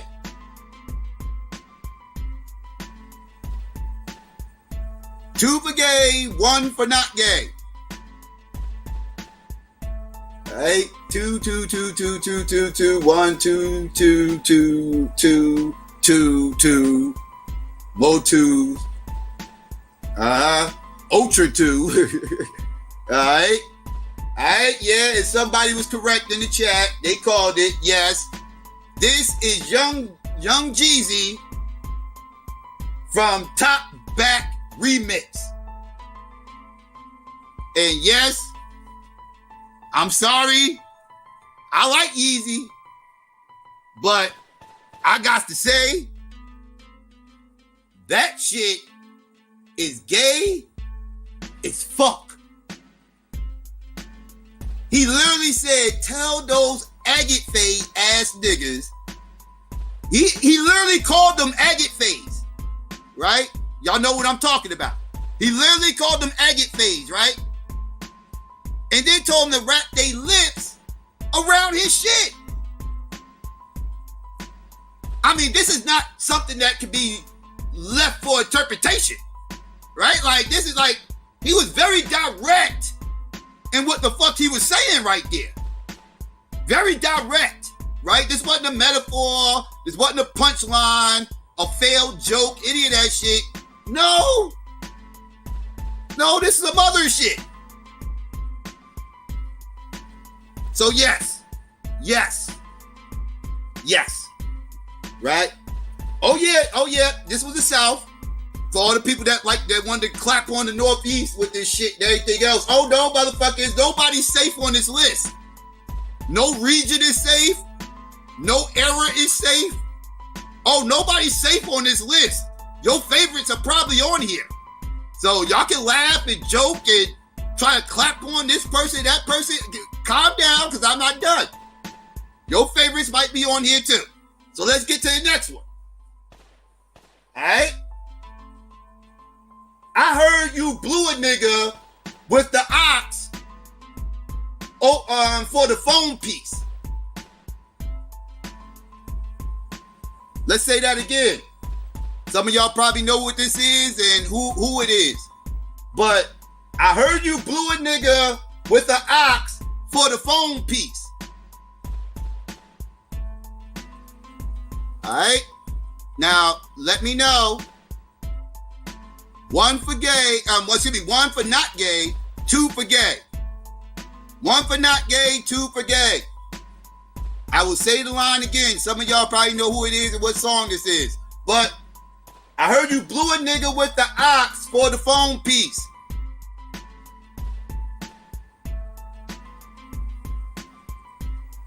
One for not gay, 2 for gay. Let me know what y'all, let me know. Let me know. That's a lie, Brandon. That RuPaul line ain't worse than what the fuck Yeezy just said. Yeezy literally said, y'all motherfuckers get those fruitcakes and tell them to come put their dick on my lips on my dick. Stop. Brandon, you're trying too hard. Anyways, all right, let's get into it. All right, not gay. This is motherfuckers at 1.4. Not gay. All right, gay. Let's see. I'm just reading the list, Arthur. I'm just reading the list. Hey man, I'm reading the list. I ain't biased or nothing. I'm going straight down. I ain't skipping over East Coast people, West Coast people, Southern people, Gen X's, any of that shit. I'm just reading the list. I want to know what y'all opinion is. All right, let's get it. All right, not gay, gay. All right. Now, for those who don't know, yeah, Arthur just said it in the chat, but yes, this is from Nas, One Love song, and yeah, this made the list. And yeah, he said, I heard you blew a nigga with the ox for the phone piece. Now, the blue part is the problem, right? And like, because first of all, if you understand the context of the One Love song, Nas is actually writing somebody in jail who got locked up, right? The whole song is a letter to his man in jail, right? Now, he was talking to his man and he said in the letter, I heard you blew a nigga, with the ox for the phone piece, right? Now, what he was trying to say was, I heard you, stabbed the nigga, some shit like that, with the ox, to try to get the phone, right? Because motherfucker wouldn't get off the phone, and motherfucker was pressing him, and he had to, handle his business, right? And get this motherfucker the fuck off the phone. Now, being that he's writing people in jail, and he's using the word blew a nigga, it comes across, kind of blew a nigga? Like, he could have said stabbed the nigga.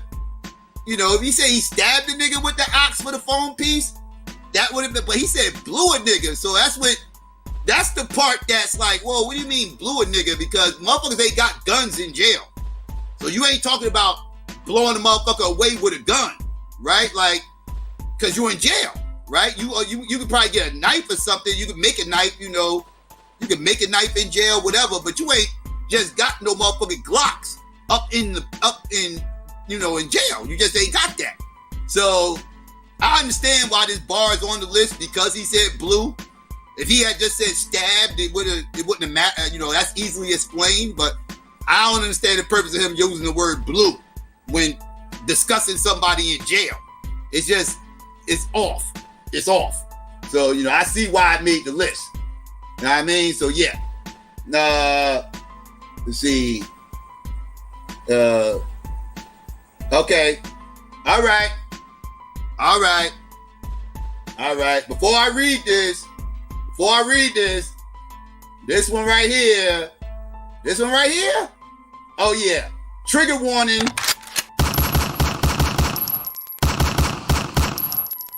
Trigger warning before I read this motherfucker right here. I thought motherfuckers mad about Nas. Oh man, one more again. Trigger warning.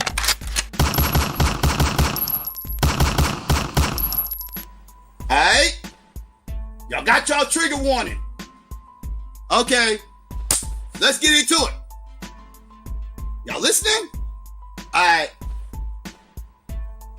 Picture me paying for pussy when the dick's for free. Hey now, where my niggas at? Let's read that again. Picture me paying for pussy when the dick's for free. Hey now, where my niggas at?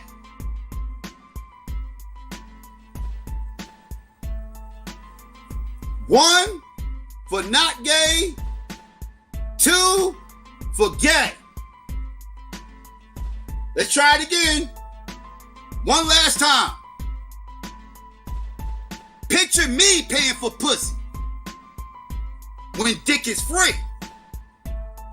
Hey now, where my niggas at?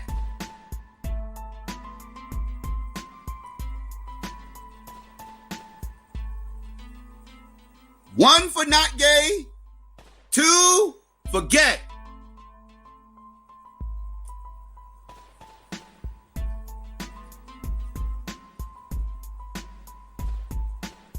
Anybody? Gay, gay, gay, gay, gay. Okay, I got one. Okay, gay, gay, gay, not gay. Come on now, let's get some more votes. Get some more votes. Don't get quiet now, motherfuckers. Everybody had an opinion earlier. Come on now. I'm gonna one more again before I let it all out.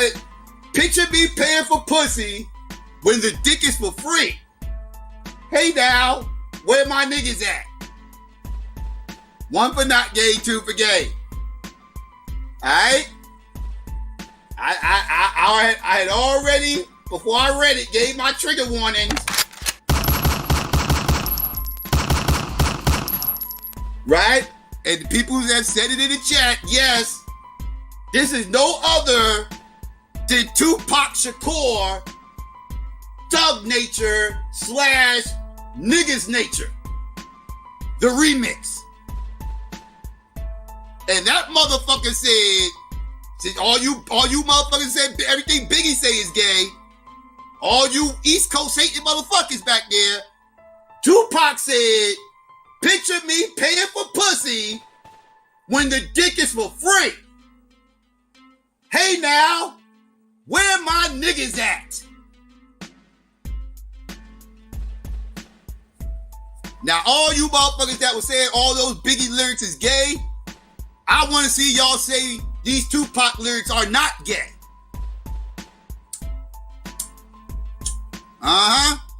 Exactly. Nobody is safe on this list. Y'all want to talk about questionable bars? Let's talk about questionable bars, shall we? Nobody is safe. Nobody is safe. No coast, no region, no era. Nobody is safe on this list. Nobody. None of your favorites, none of them. None of them. I told y'all. I told you. All right? Let's keep it going. All right, the next bars.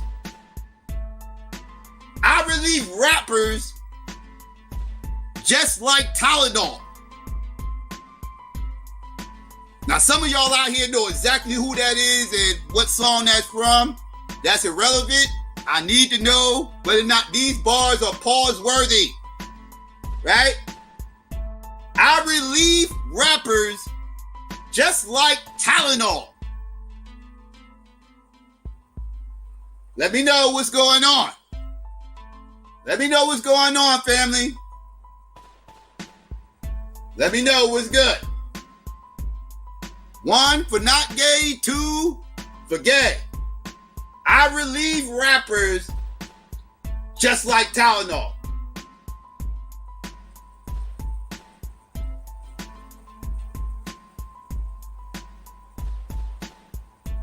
Y'all tell me. Tell me. I'm listening. I'm waiting. There go Renee with her lies. I'm biased. How am I biased when I'm reading more East Coast motherfuckers than anybody? There's more East Coast motherfuckers on this list than anybody. I'm not skipping them. I'm not being biased. Renee up there just, Renee biased. Renee projected in my chat right now. All right. I'm seeing 1, 1, 2, 1, 1, 2. 2, 1, 1. 1.7. 1, 1.5.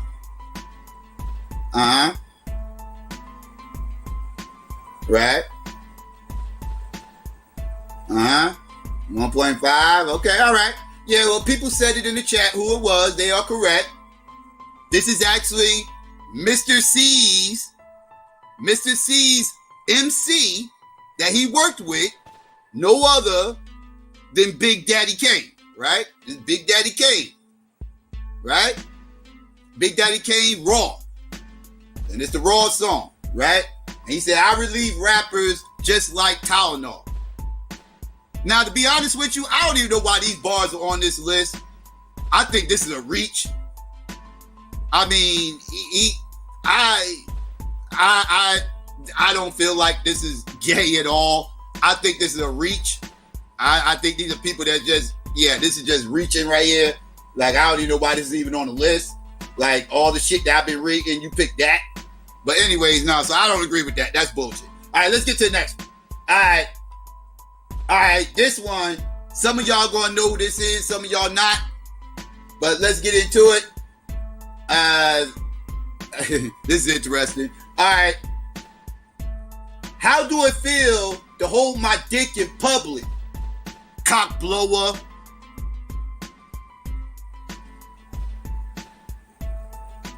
All right. Let's say that again. Pause. But yeah. How do it feel to hold my dick in public? Cock blower.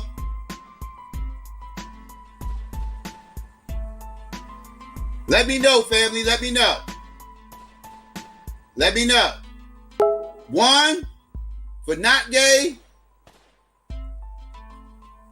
2, for gay. Let me know.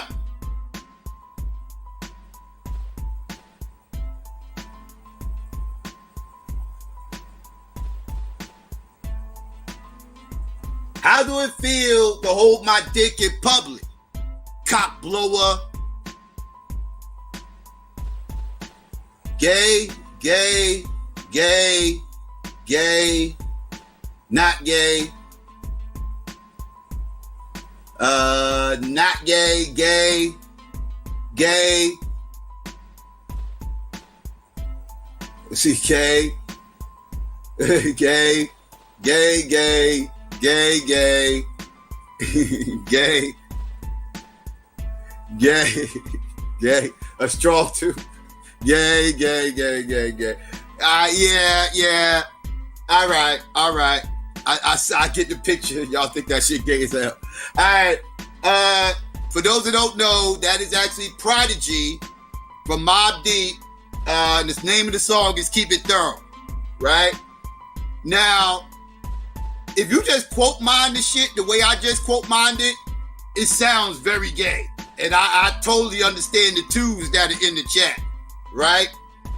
But when you understand the context of the song and how he was saying it, you understand that it actually wasn't gay what he was saying, because in the context of the song, he was saying how he keeps it thorough, right? Like, you know, like in the street, like he'd be out in the block, in the street, everywhere he goes, he keeps it thorough. And he was talking, in the context, he was talking to somebody who does not keep it thorough, right? And the person was kind of like asking him, like, you know, well, how does it feel to hold your dick in public? You know, because, you know, like the thug motherfucker, y'all know the imagery of a thug motherfucker walking down the street holding this shit, you know, holding this shit while he walking down the street, you know, get this little D.A.B.A.T.E on while he walking and shit like that. And he was saying, like, the dude was asking him, like, how does it feel to hold your dick in public? And then he looked at him and was like, cock blower, you know, like, he was trying to play him out by calling him a cock blower. So, like, in context, it's not gay, but when you quote mine it the way I just did, it totally sounds gay. But, so, yeah, like, you gotta just understand the context of the song. But yeah, that's just what it is. How am I being biased, motherfucker? You never see a dude walk down the street holding their shit? Oh, so y'all don't know, y'all ain't never seen a guy walking down the street holding their shit, diddy-bopping in the fucking hood? Well, maybe you from a different hood, I don't know, but that was a thing back in the day, right? And yeah, he wasn't asking somebody to hold his dick. Somebody was asking him, like, how does it feel to, you know, be that dude walking down the street holding your dick in public? Like, That's what he was trying to say. Again, context is everything. East Coast explaining. I hear y'all. I noticed y'all ran from Pac though. These are the same people that said Pac asking motherfucker, what's it called, 8 gay.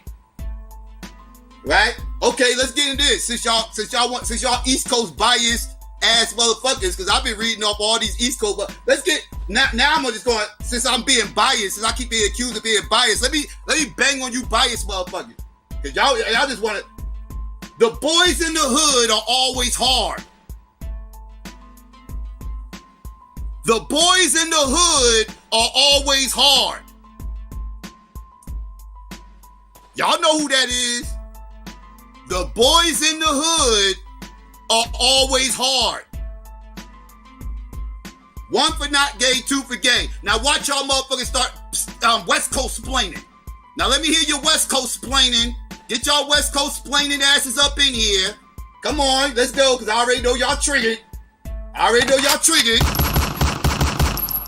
Now, ain't gonna be green light on the East Coast up in here. Y'all ain't gonna be going ham. Let's get into it. The boys in the hood are always hard. Let's get into it. 1 for not gay, 2 for gay. 2 for gay.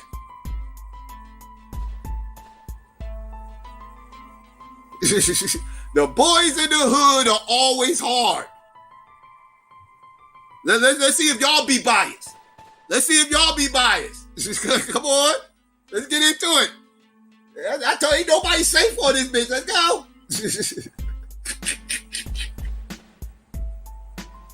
Oh, you know what the fuck?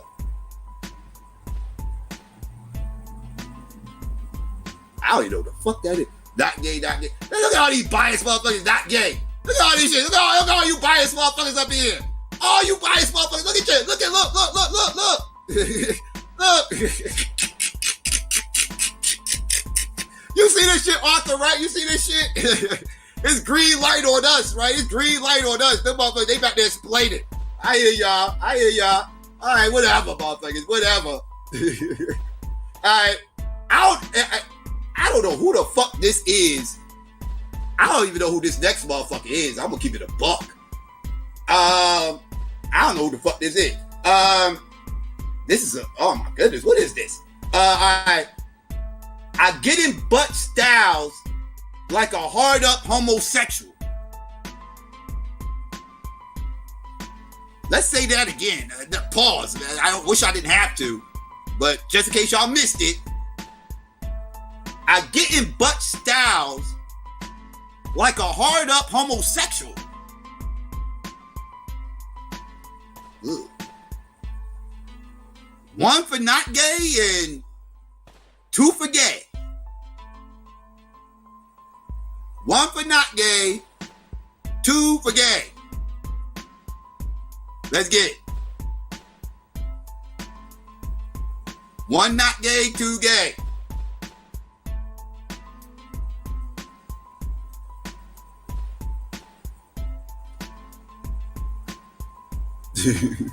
Y'all still on easy? I ain't have to tell y'all who that was. That was easy before. Yeah, just in case y'all didn't know, that was easy. Boys in the Hood. My bad. Some of y'all might not know. But yeah, that was easy. Boys in the Hood. But I want to talk about these bars right here, though. This is some other shit. I get in butt styles like a hard up homosexual. 1 for not gay, 2 for gay.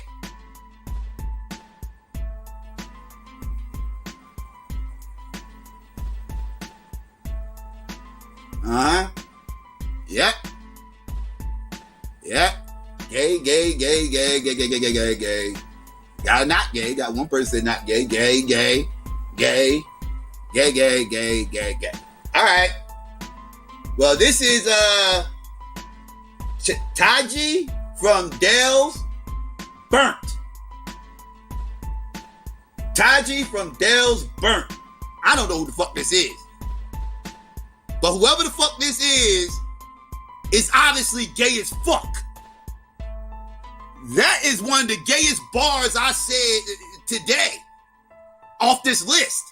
This is like creme de la creme gay. I don't know who this is, what region they from. they definitely not from my era, or I would know them. But I don't know what region they from. I don't give a fuck if this motherfucker's from fucking. I don't give a fuck if this motherfucker's from fucking Bloomfield. He could be from Bloomfield, New Jersey. I wouldn't give a fuck.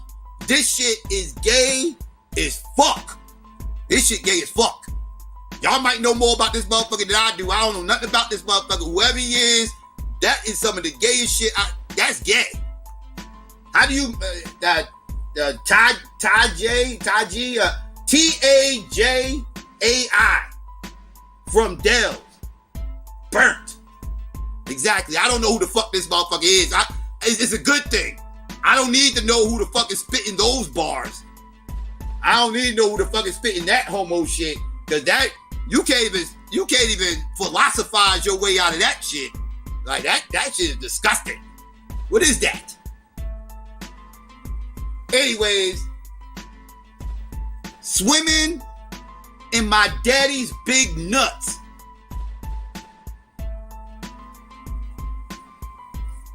Let's say that one more again. Swimming in my daddy's big nuts. That's it. Swimming in my daddy's big nuts. 1 for not gay, 2 for gay.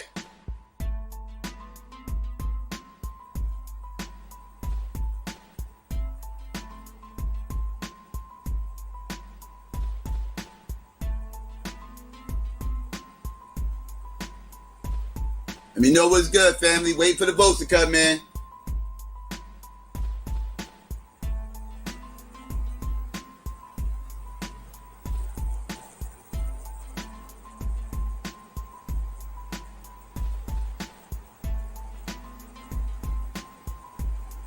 All right, we got gay, not gay, not gay, gay. Let's see. Not gay, not gay, not gay, gay, not gay, not, let's see, not gay, not gay, not gay, not gay. Yeah. For those who don't know, that was actually Grand Poobah. Somebody said it in chat. Nappy, I think. Nappy good, boy. I don't know how you figured that out off that one bar, but yeah, that wasn't even you know what I mean? That's actually a saying. That's not even really a bar, really. Like, that's actually a saying, but yeah, that's Grand Poobah from Brand Nubian, Step to the Rear. And yet, no, in my humble opinion, that is not gay. You know, that's just a saying. You know, I came from my daddy's nutsack, which is, like Ms. Yum Yum said, that's kind of biologically accurate. You know, you saying you came from your daddy's nutsack is not gay. That's actually reality. Motherfucker, we all came from my daddy's nutsack. That's just what it is. You know what I mean? Like, so, that's not gay. That was a reach. That's not gay. Okay, let's hear about this one. Y'all should know who this is. Get teeth in your mouth so my dick got to fit.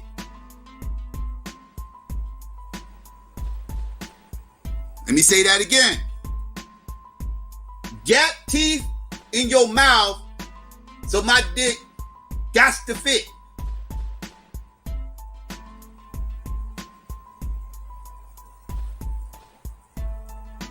Let me know what's good. Get teeth in your mouth so my dick got to fit. 1 for not gay, 2 for gay. Let's get the votes in. Let's see what happens. What y'all gotta say about that one? What y'all gotta say about that one? Let me know what's good.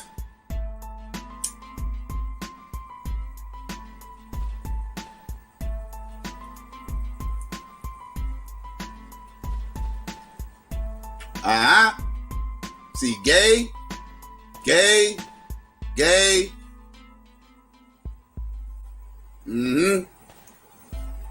Let's go. All right, not gay. Let's get some more votes in. People don't want to vote on this one. I know that's right. Come on now. Where my West Coast people at? All right, gay. All right, gay. All right, there we go. All right, gay. Mm-hmm. Yep.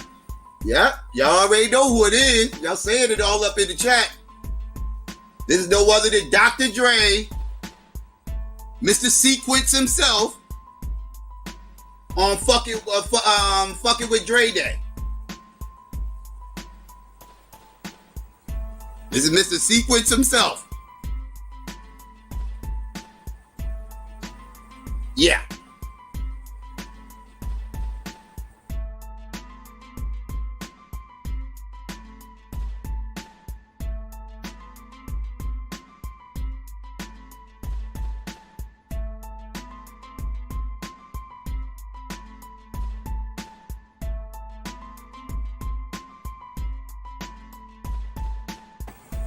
My bad, family. I'm up here choking. I ain't want y'all to hear me coughing and shit. Alright. Alright. Let's see. We got a lot of gays up in there and everything. Yeah, man. I don't know. Yeah, I don't know, Dre. I don't know, Mr. Sequence. I don't know. I'm just saying. Yeah, I mean, let me see.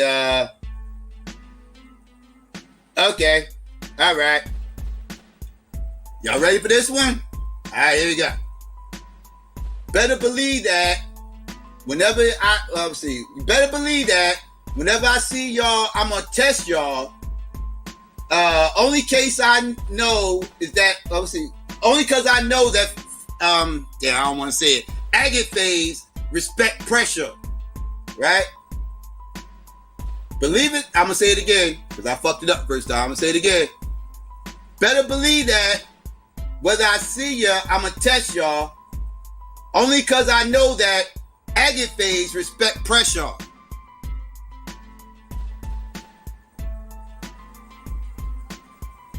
One more again. Better believe that whenever I see y'all, I'ma test ya, cause I know that agate phase respect pressure.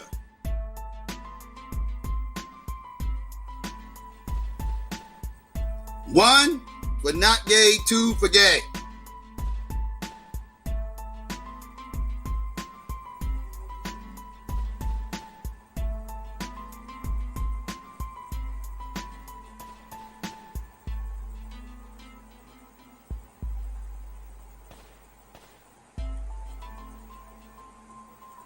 Yeah, I gotta say that, Ms. Yum Yum, because I ain't trying to get my shit taken down for some hip hop bars. So I gotta censor myself. You know what I mean? But y'all know what I'm talking about. Y'all know what I mean. All right, well, you got the votes coming in. All right, you guys see gay, absolutely gay. one, not gay. All right. One more again. Believe it, better believe that whenever I see ya, I'm gonna test ya, only cause I know that agate phase respect pressure.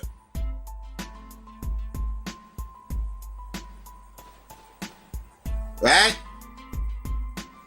Anybody else say, all right, let's see, not gay, not gay, not gay. All right, not gay. All right. Hey, yeah, somebody said it in the chat. And they're absolutely right. It's Jadakiss on Fat Joe's Johnny Blaze. That was Jadakiss. Right? Who was on Biggie's last album. All right. Let's get this one real quick. All right, let's get to the next one. Right? Been there, done that. Sold crack, got jacked, got shot, came back, jumped on Dre's back. One more again. Been there, done that, sold crack, got jacked, got shot, came back, jumped on Dre's back. One for not gay, two for gay. Let's get these votes in.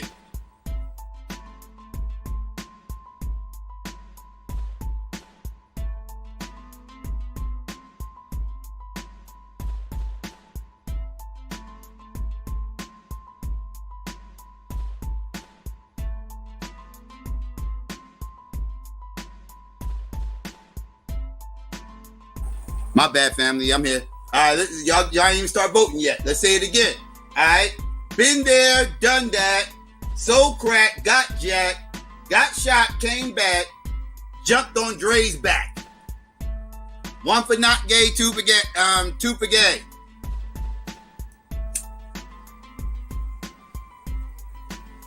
All right. Got not gay, not gay, not gay, not gay, gay, not gay, not gay, not gay. It's funny, but y'all understand all the context when it comes to these West Coast motherfuckers. When it comes to these West Coast motherfuckers, y'all get all the context. Everything makes perfect sense when it's these West Coast motherfuckers, boy. Y'all get all the, like, it's context, Psycho. Psycho's about context. You know what I mean? But I would agree with y'all. This isn't gay. I don't know why this is on the list, to be honest with you. But yes, this is the game, West Side Story. This is the game, West Side Story. And no, this is not gay. I don't know why this is even on the list. Be honest, this is a reach. That's a reach. That's Europeans being in the middle of our shit. And yeah, they don't. And yeah, the next one was actually the Biggie line that we already discussed, the Richard Pryor shit. We discussed that already. And so we can skip over that one. Okay, let's get this one. See, now I'm about to cut this short soon. Let's see. All right, let's get. Okay, the next bars is this. Everybody freeze on your knees, butt naked, please. Let's say that one more time. Everybody freeze on your knees, butt naked, please. So y'all let me know, family, what's good with that one? What's good with that one? Is that gay? Everybody freeze on your knees, butt naked, please. Let me know. 1 for not gay, 2 for gay. Scream at me, family. What's good?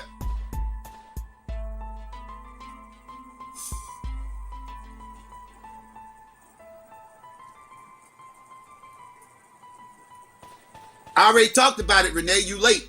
That's how this whole shit started, was me talking about those bars. We already discussed those bars. We discussed the Richard Pryor shit.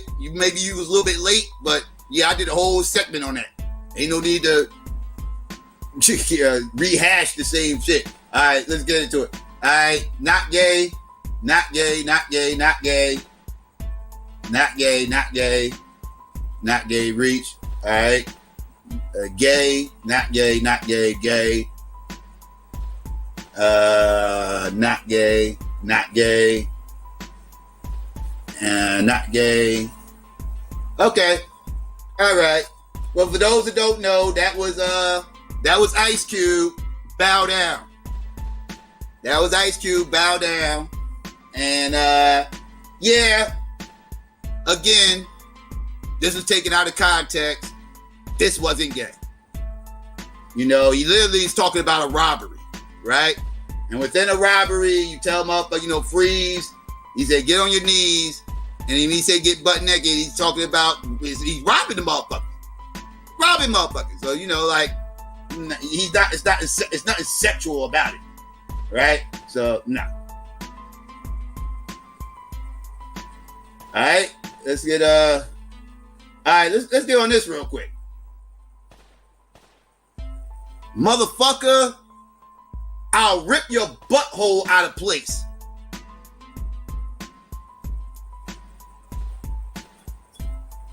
Let's try this one more again. Motherfucker, I'll rip your butthole out of place. 1 for not gay. 2 for gay. Let's get it. Motherfucker, I'll rip your butthole out of place.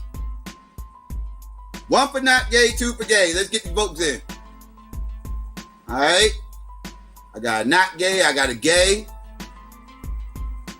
Oh, y'all still voting on the other one. Okay, I'll wait for y'all to finish that one. I'm waiting for this one to come in. Now we not questioning whether or not these people are gay, Dita. We questioning whether or not these are gay bars, right? Are these gay bars? That's what we questioning. Not whether or not they're gay, whether or not the bars are gay, right? That's what we question. All right, so we got a 2, a 1, a 2, a 2. Somebody said foul on the play. 2. She changing her shit. My bad. 2, 2, 2. All right. See 2. Chelsea still saying flag with a play 2. All right. We get a lot of we get some 2s. We get some 2s up in there. A lot of them. Yeah.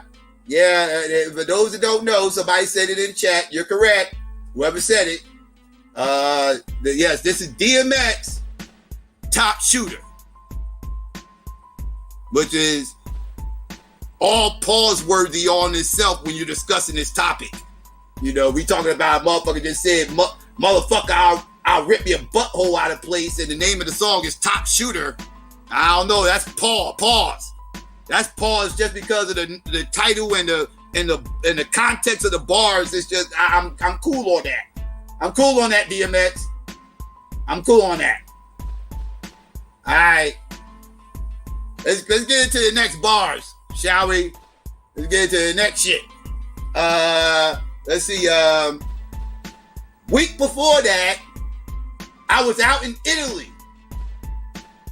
Let's see. Italian heartthrobs couldn't get rid of me. Let me say that again. Week before that, I was out in Italy.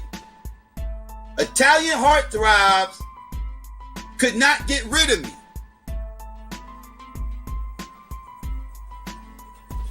One for not gay, 2 for gay. 1 for not gay, 2 for gay. I'm going to read it one more time. Week before that, I was cut out in Italy. I was out in Italy. Italian heartthrobs could not get rid of me.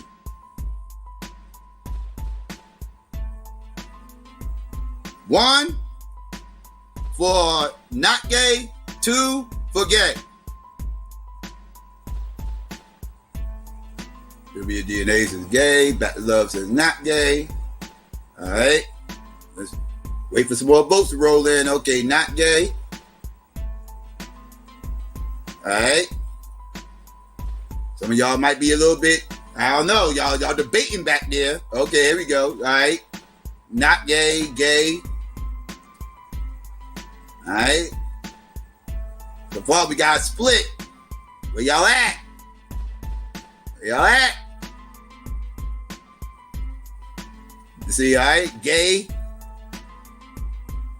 All right, gay. All right. All right. Well, I'm gonna go ahead and say who this is. This is Pharrell from Clips, and the name of the song is Mr. Me Too. And I don't see where this is gay at. I mean, he said Italian heartthrobs could not get rid of me. I mean, is heartthrobs exclusive to men? Because I thought it's heartthrob. Maybe I'm missing something. Y'all can correct me if I'm wrong in the chat, because I really don't know. It's not terminology that I use, but is heartthrob, is that a term that's exclusive to men, or could that not mean women? Could that not mean women? And it's an honest question, because I really don't know. It's not terminology I really use, so I don't know if this is something that's exclusive to men or to men or women or whatever. But heartthrob, is that something that's exclusive to men? Because if it's exclusive to men, then yes, this gay as fuck. But if it's something that could be used towards women, then it's not gay. So that's where I'm at with it. I don't know, depending on what heartthrob means. Like, does heartthrob, is that exclusive to men? That's all that I need to know, that part, right? Like, because if it's not exclusive to men, if women can be heartthrobs, then this isn't a gay bar. But if only men can be heartthrobs, then yeah, this shit gay as fuck. So I need to know, what is that? Okay, heartthrob is exclusive to men. Okay, then this is gay as fuck then. Thank you, Renee. Thank you. Okay, because I need to know that before I made my distinction on whether, yes, this is gay then. This is gay as fuck. This is gay as fuck. It's exclusive to men? Okay, thank you, chat. Thank you. Thank you, Pookie. Thank you, Renee. I appreciate that. Yes, this is gay as fuck. This is gay as fuck. Absolutely. This is absolutely gay. I mean, the motherfucker said a week before that, I was out in Italy. Italian heartthrobs could not get rid of me, and that shit is exclusive. Yeah, that's gay. That's gay. Yes. Okay. Thank y'all. Thank you in the chat, because I wasn't sure. I was wondering why was this on the list. Okay, now I know why. Thank you very much. Let's see. Okay. All right. See, I discussed this earlier too. This was a misquote. This right here is actually a misquote, and I discussed this when I discussed how Lord Jamar was on Vlad TV, and they got him quoted as saying, I might dick in your ass quick fast like my name was Flash when a nigga tried to rob me for my cash. And Lord Jamar quickly corrected him and said, I did not say I might dick in your ass. He said, I might dig in your ass, right? Like, so he corrected that misquote that's floating around online. And right here on this list, they have Lord Jamar, but he's misquoted. And I discussed that earlier in the show, so you can listen to that if you want to know. But this is a misquote. Lord Jamar never said dick in the ass. He didn't say that. He clarified that. So I just want to put that out there. All right, and let's see. Okay, here go the line right here. Here go the new line. Flamboyant for life. That's it. That's the line. Flamboyant for life. 1 for not gay, 2 for gay.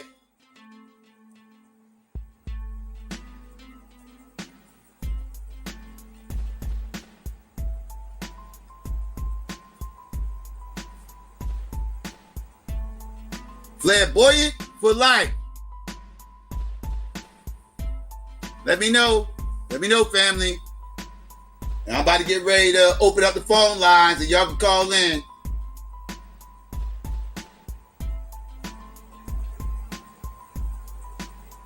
Let me know, family, what's good. What's really hood. All right, here we go. Nikki says gay.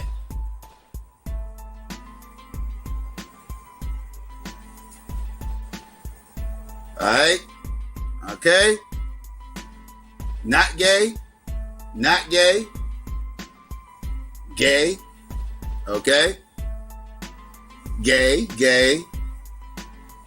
Okay.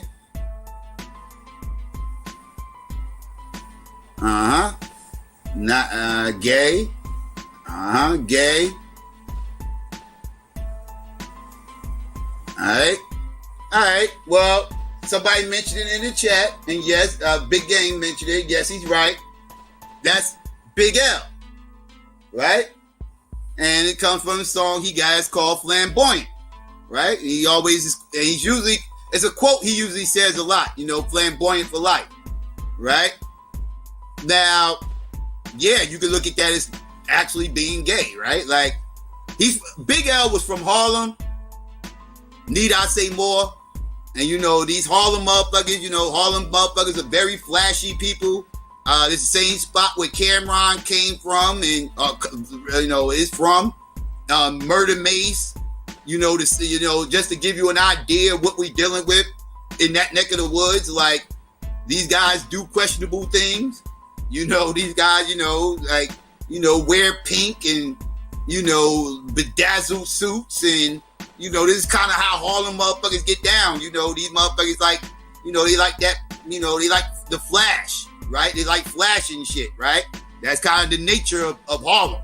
And yeah, Big L was totally Harlem. And so I think Big L is gay? No, but can Flamboyant for Life be deemed as something that's very Kevin Samuelish? I'll just say that. That's something I think Kevin Samuels will probably get caught saying. You know, that seems like a term or a slogan that Kevin Samuels would adopt and embrace, right? Because he seemed like he's screaming flamboyant for life or something. I don't know. So yeah, I get it. I get why this is on the list. I get it. Yeah, Puffy, yeah, all that. That's what I'm saying. Like, yeah, Harlem, they just different type of cats out there. There's different types of cats, right? You know, yeah, Dave Dash, yeah, they is different, man. They about flashy shit and everything. Like, that's kind of nature of the beast out there, man. It's just different out there. You know, let's see. Okay, here we go. Real quick. Let me get some action from the back section. Let me get some action from the back section. 1 for not gay, 2 for gay.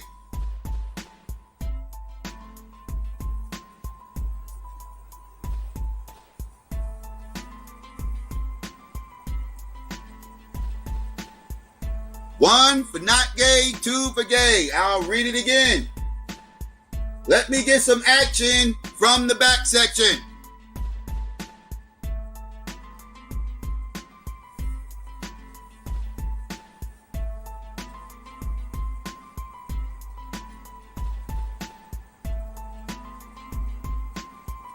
Let me know what's good, family. Let me know what's good. 1 for not gay, 2 for gay. I'm not going to tell y'all who this is till y'all done voting. All right. Not gay, not gay. Gay, not gay.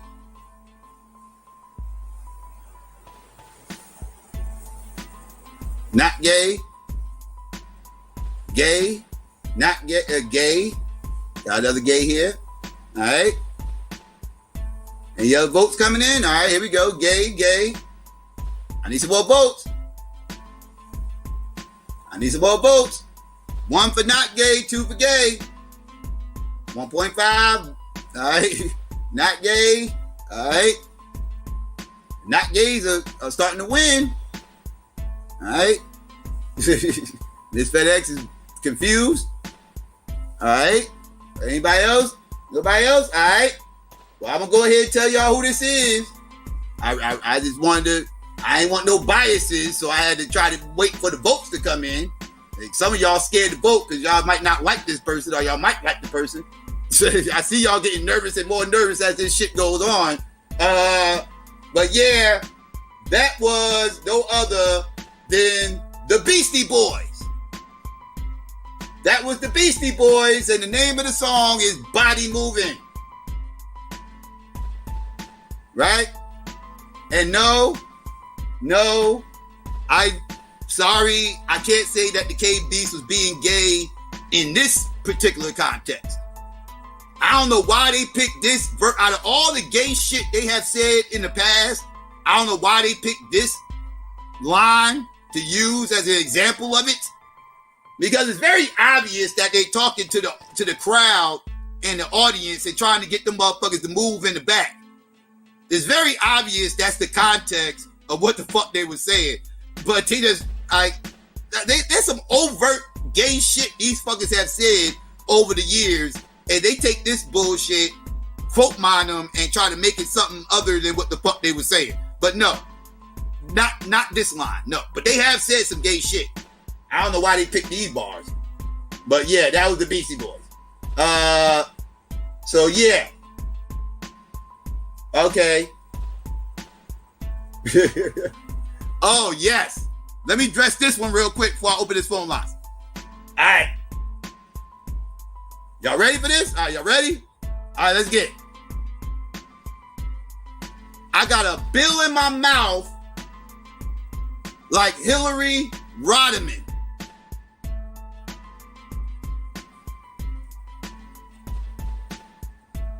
Unfortunately, I need to say this again. I got a bill in my mouth like Hillary Rodham.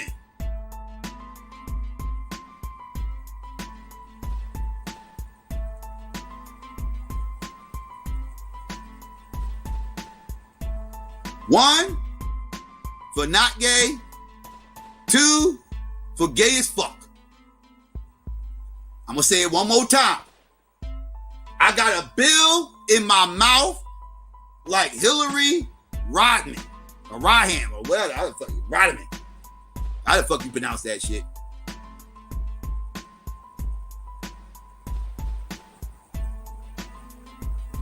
Huh?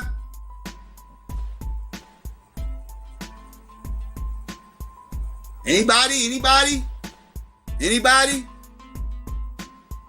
Okay, not gay. Gay.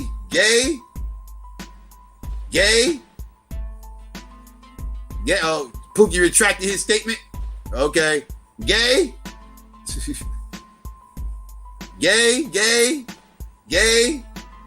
Not gay.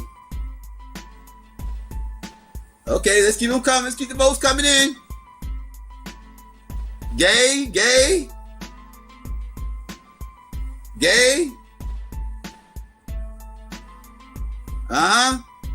Super gay. Super gay and whack verse. Gay.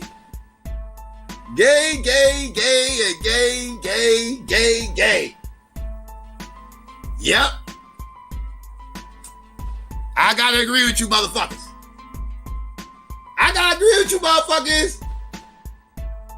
Yep. I told you, no motherfucking body is safe.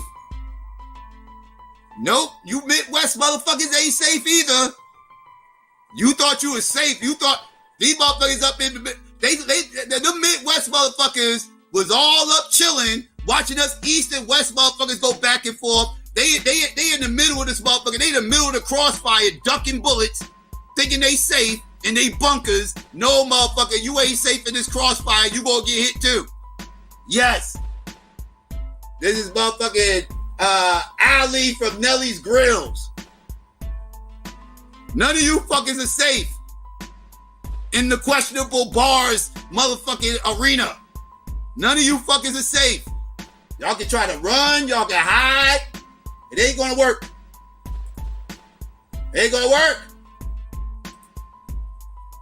Alright, let me open up the phone lines for a little bit, just in case anybody want to call in. I've been running off this shit. It was cool fucking with y'all with that shit. I saw that list and was like, I need to share this with the family. I need to know if all these bars are pause-worthy bars. Some of these shits are taken out of context. Some of these shits are definitely worthy of being on this list. Some of these shits was misquotes. But yeah, I just wanted to run that through y'all and see what y'all had to say. Know what I mean? But you know, I'm just saying. Call in though, family, if y'all wanna discuss the topic or anything. I'll be on for a little while longer, just in case y'all want to discuss this. You know what I'm saying? Oh, look, they mad up in the chat. They mad. Ooh, they mad. They thought this was going to be an East Coast bash session. They know they people was going to get some of this work too. Oh yeah, y'all motherfuckers going to get some of this work too, motherfuckers. Y'all ain't none of y'all fuckers was safe. None of you motherfuckers safe. We gonna question all. It was more on the list. I could have kept going, but that shit is long as fuck. And I've been going for dumb long. And yeah. But nobody was safe though. Nobody. There's a whole lot of other motherfuckers on there. I could have kept going.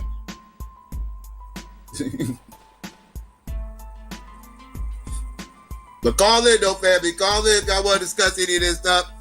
You know what I mean? Y'all want to discuss Mr. C's nonsense with his attention whoring ass. Fucking attention whore. Now let's see what this is. I thought that was him. Peace, big game. What's good? How you? Can I be heard?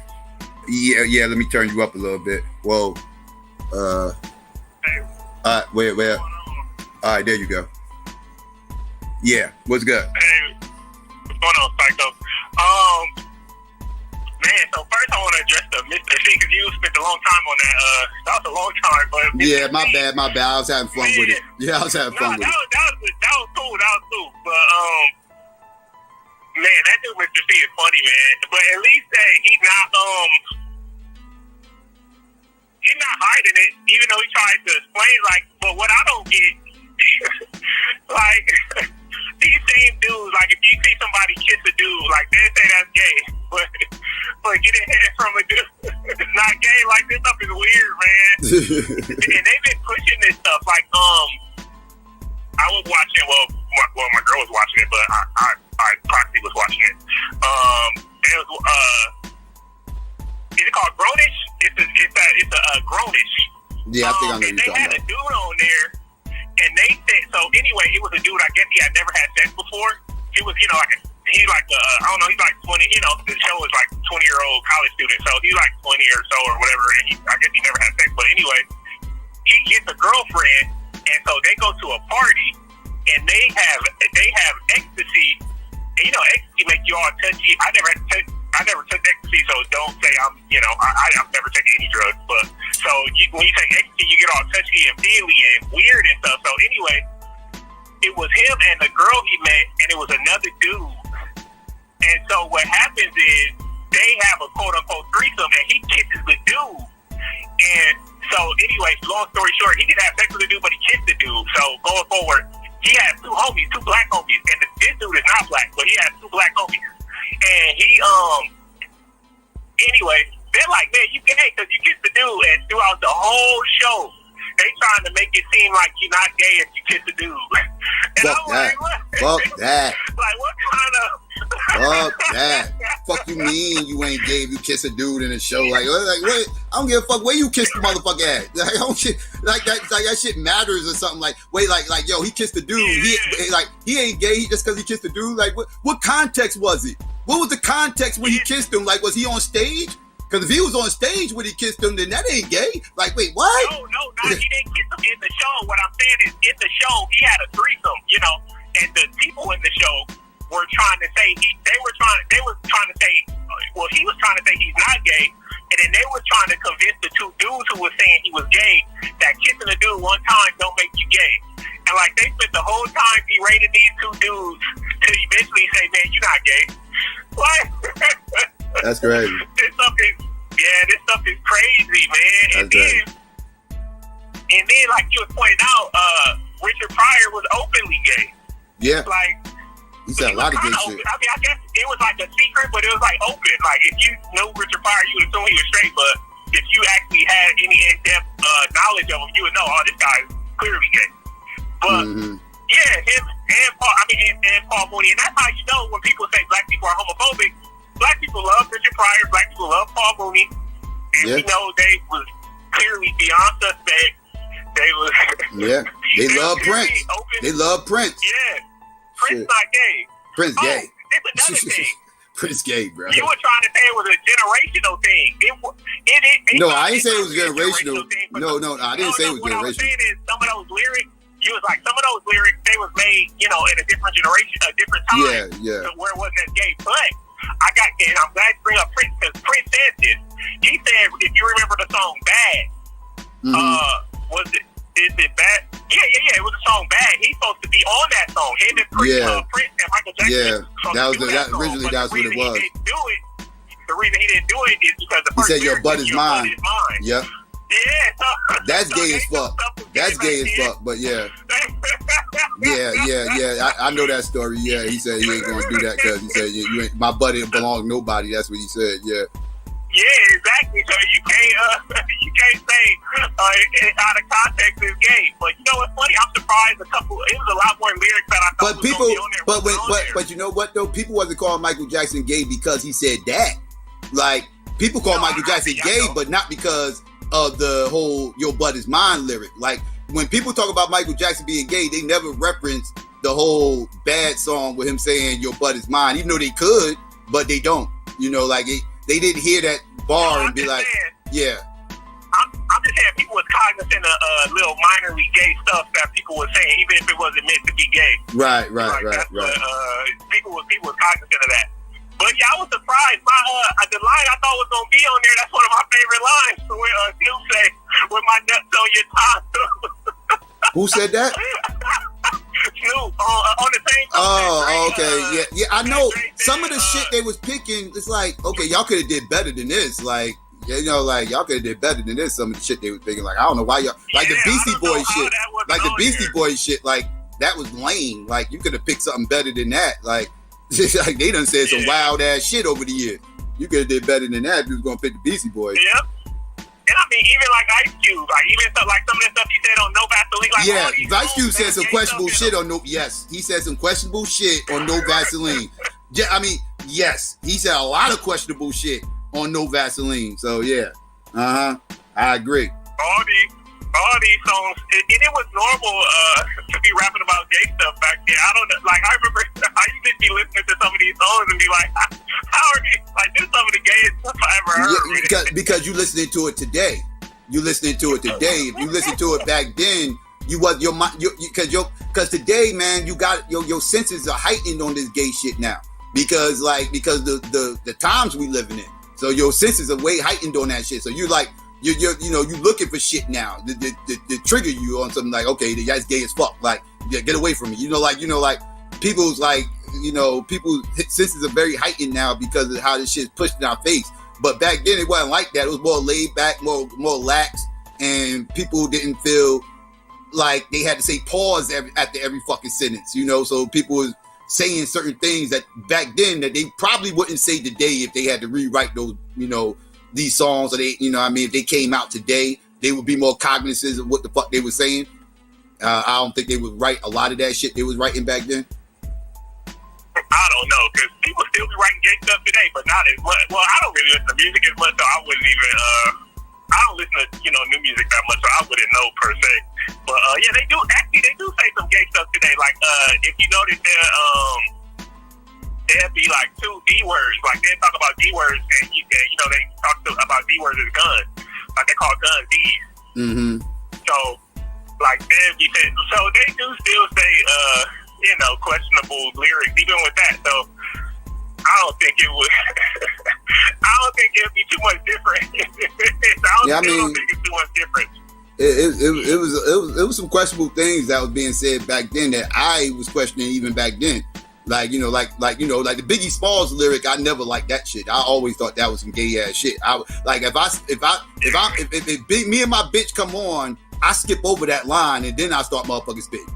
I don't even fuck with that line. You feel what I'm saying? Like it's certain lines I won't even repeat. Like so that was I knew why he said it and where it came from, but I wouldn't have repeated that shit because I thought it was gay as fuck when Richard Pryor said it.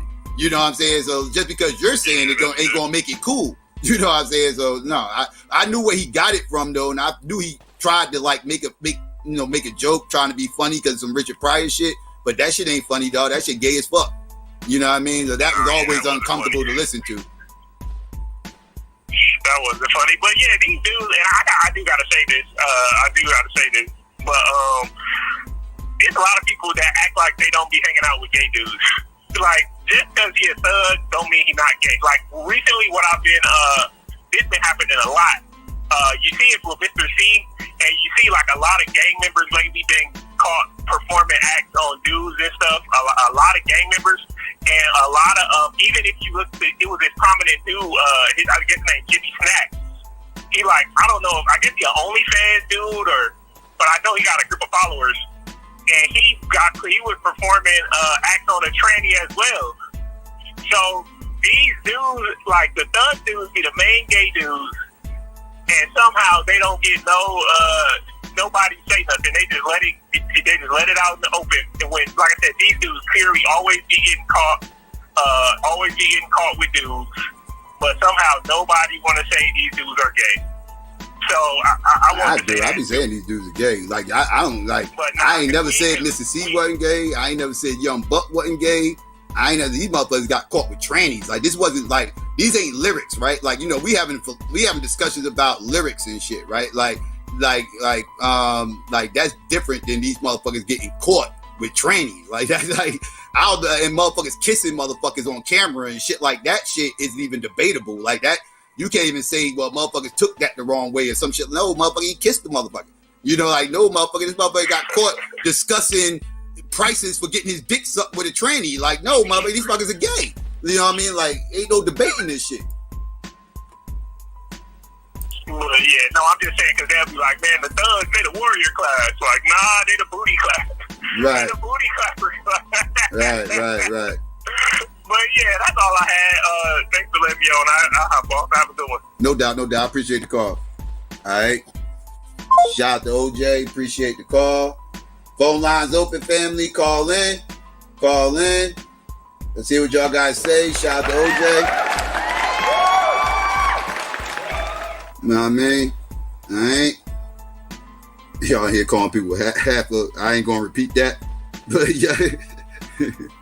But yeah. You know. We just discussing bars right now. And do bars, does any of those bars I read make the individual gay? Or does that just mean that they said some gay shit? Me and Renee was going back and forth on this last night. So let me know in the chat, family.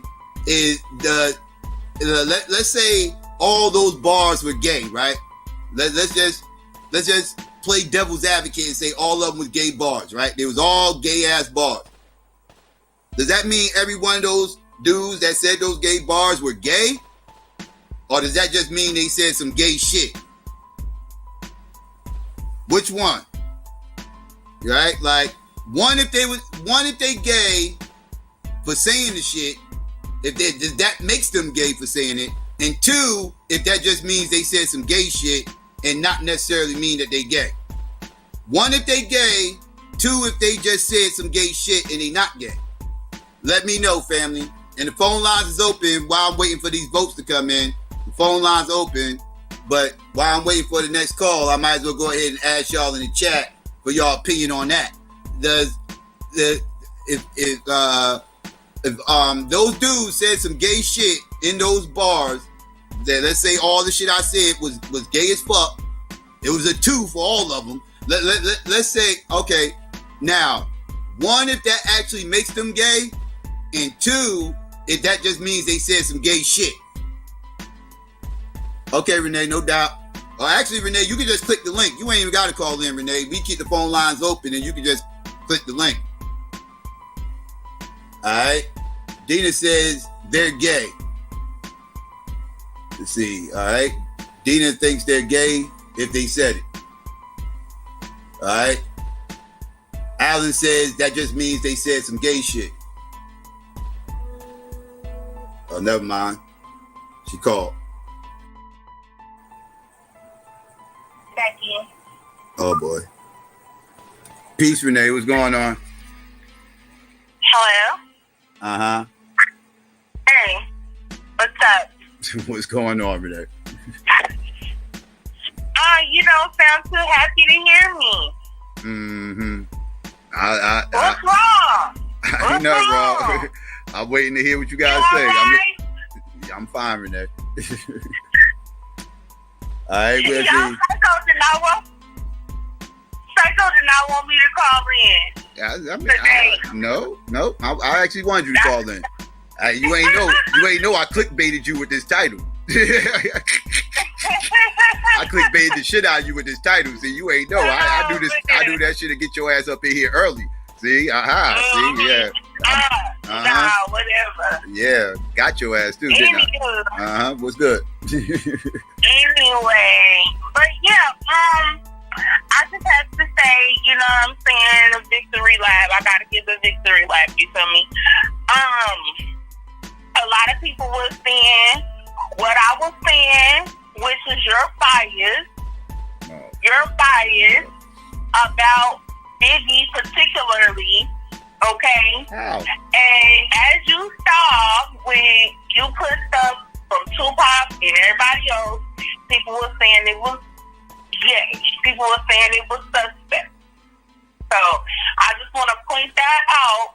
And other people was in there rocking with me that was saying you were biased and that when it came to Biggie or certain people, you was willing to give more context.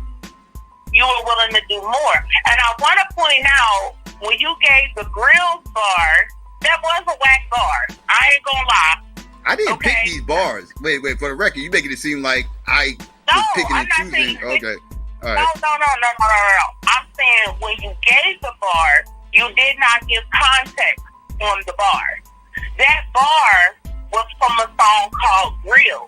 I said that. And they were talking about but in the context of getting diamonds put in their mouth, that's what the whole song was about. And he's saying a bill like I spent some money on getting this in my mouth. Now, is it a whack bar? Yes. But you didn't give any further context to that like you gave on other songs. I'm not familiar with the song. I can't give context on a song I'm not familiar with. I just read the bars and gave my opinion based on the bars. I'm not familiar with the song, so the songs that I gave context on are songs that I'm familiar with. I can't get context on the song. Nah, I don't know that song like that. I don't fuck with Nelly. I don't fuck with Nelly. I'm not saying you mess with Nelly, but people who don't mess with Nelly know the real song. I don't. Renee, I stopped listening to the radio. Renee, you got. I've told you this many times. I stopped listening to the radio early 2000s. I stopped listening to the radio. That's around time when Nelly was killing the radio. Nelly's one of the reasons why I stopped listening to the radio, truth be told.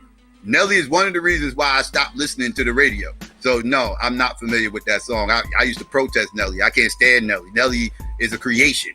Nelly is a rapper. Nelly is a rapper that was created. So, that's what I'm just letting you know. See, well, you asked, so I'm just because you acting like you didn't believe me.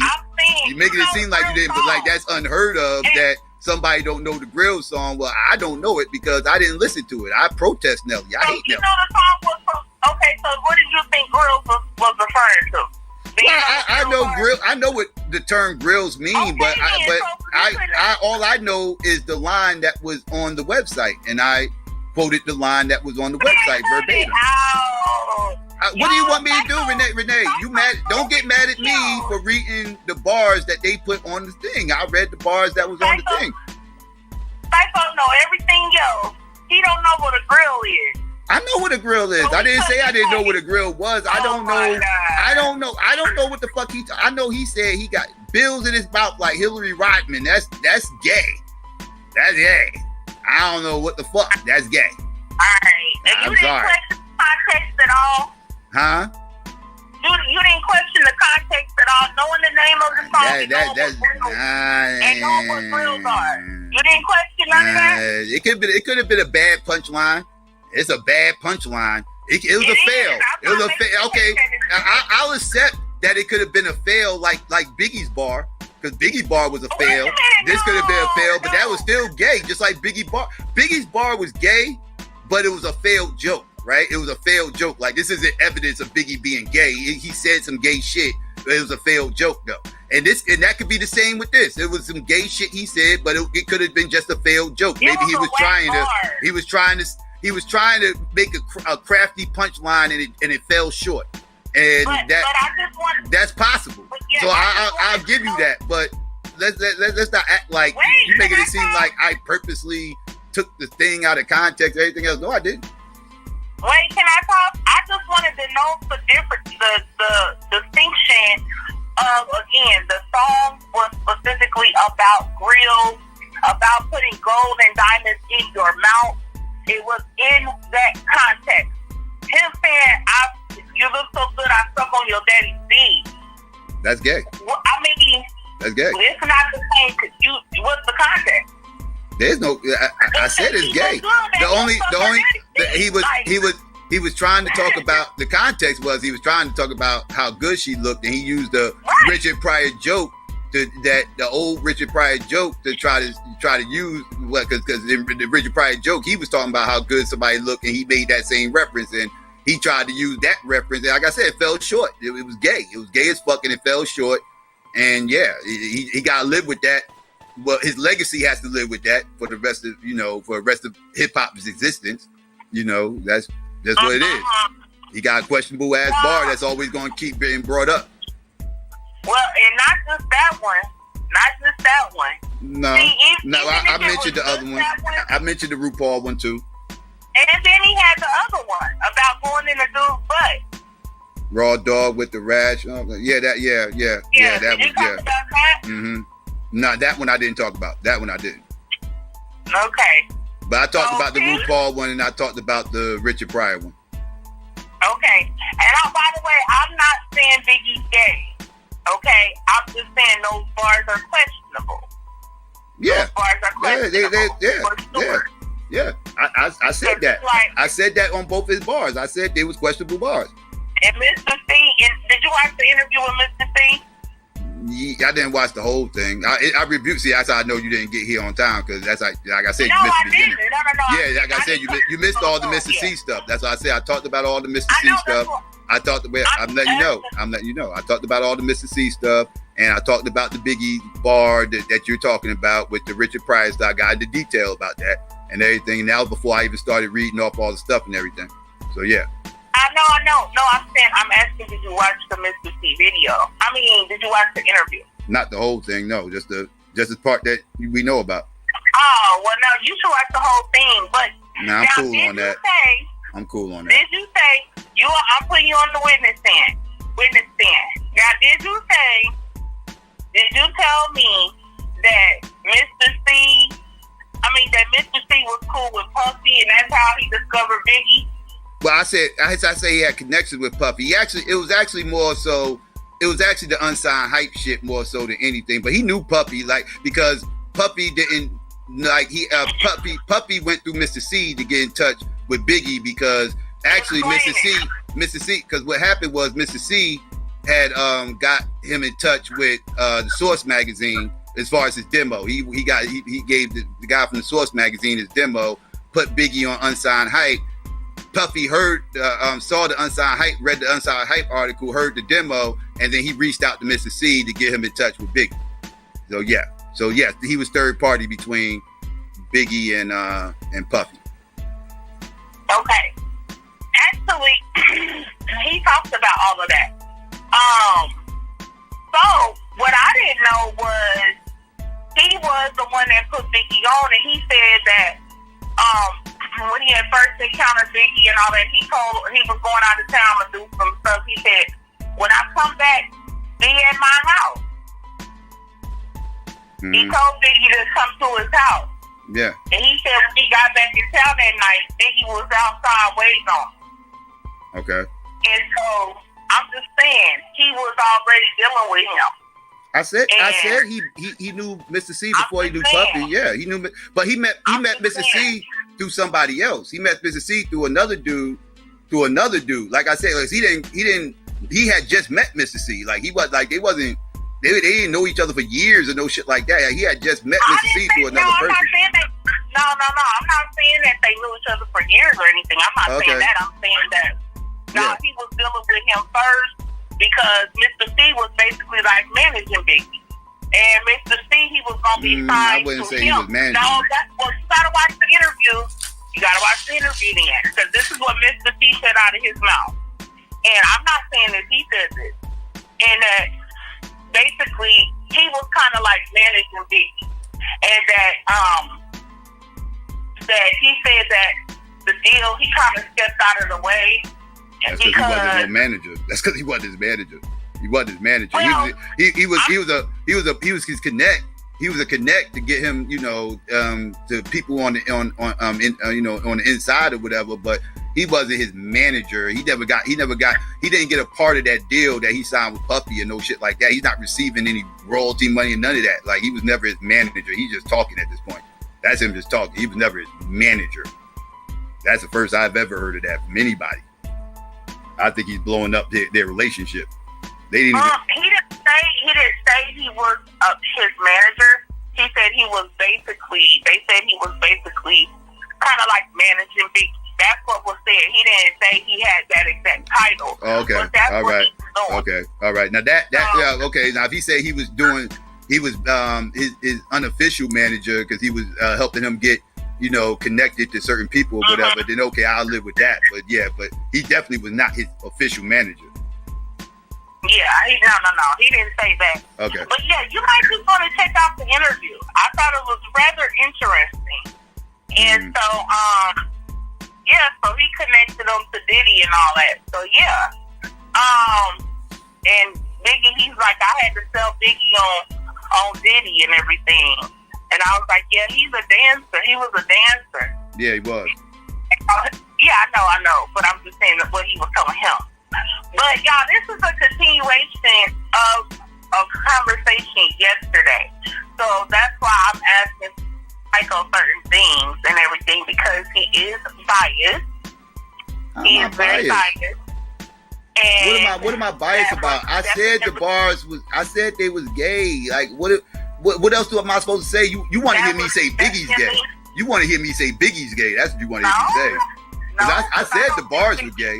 I said the bars were gay. It was questionable. I didn't argue that. I didn't argue that.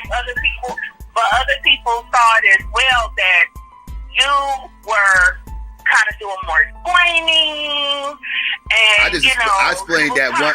No, because I didn't explain that. Wait. It was nothing to explain with that RuPaul shit. Outside the fact I knew what he was trying to say, but that was still gay as fuck, and I would never have said that. And I gave the context of how it's gay as fuck, and is and everything else. And I did everything. And with the Richard Pryor shit, I explained that was gay as fuck. And it was gay when Richard said it, and it was gay when he said it, and it was gay when he said it.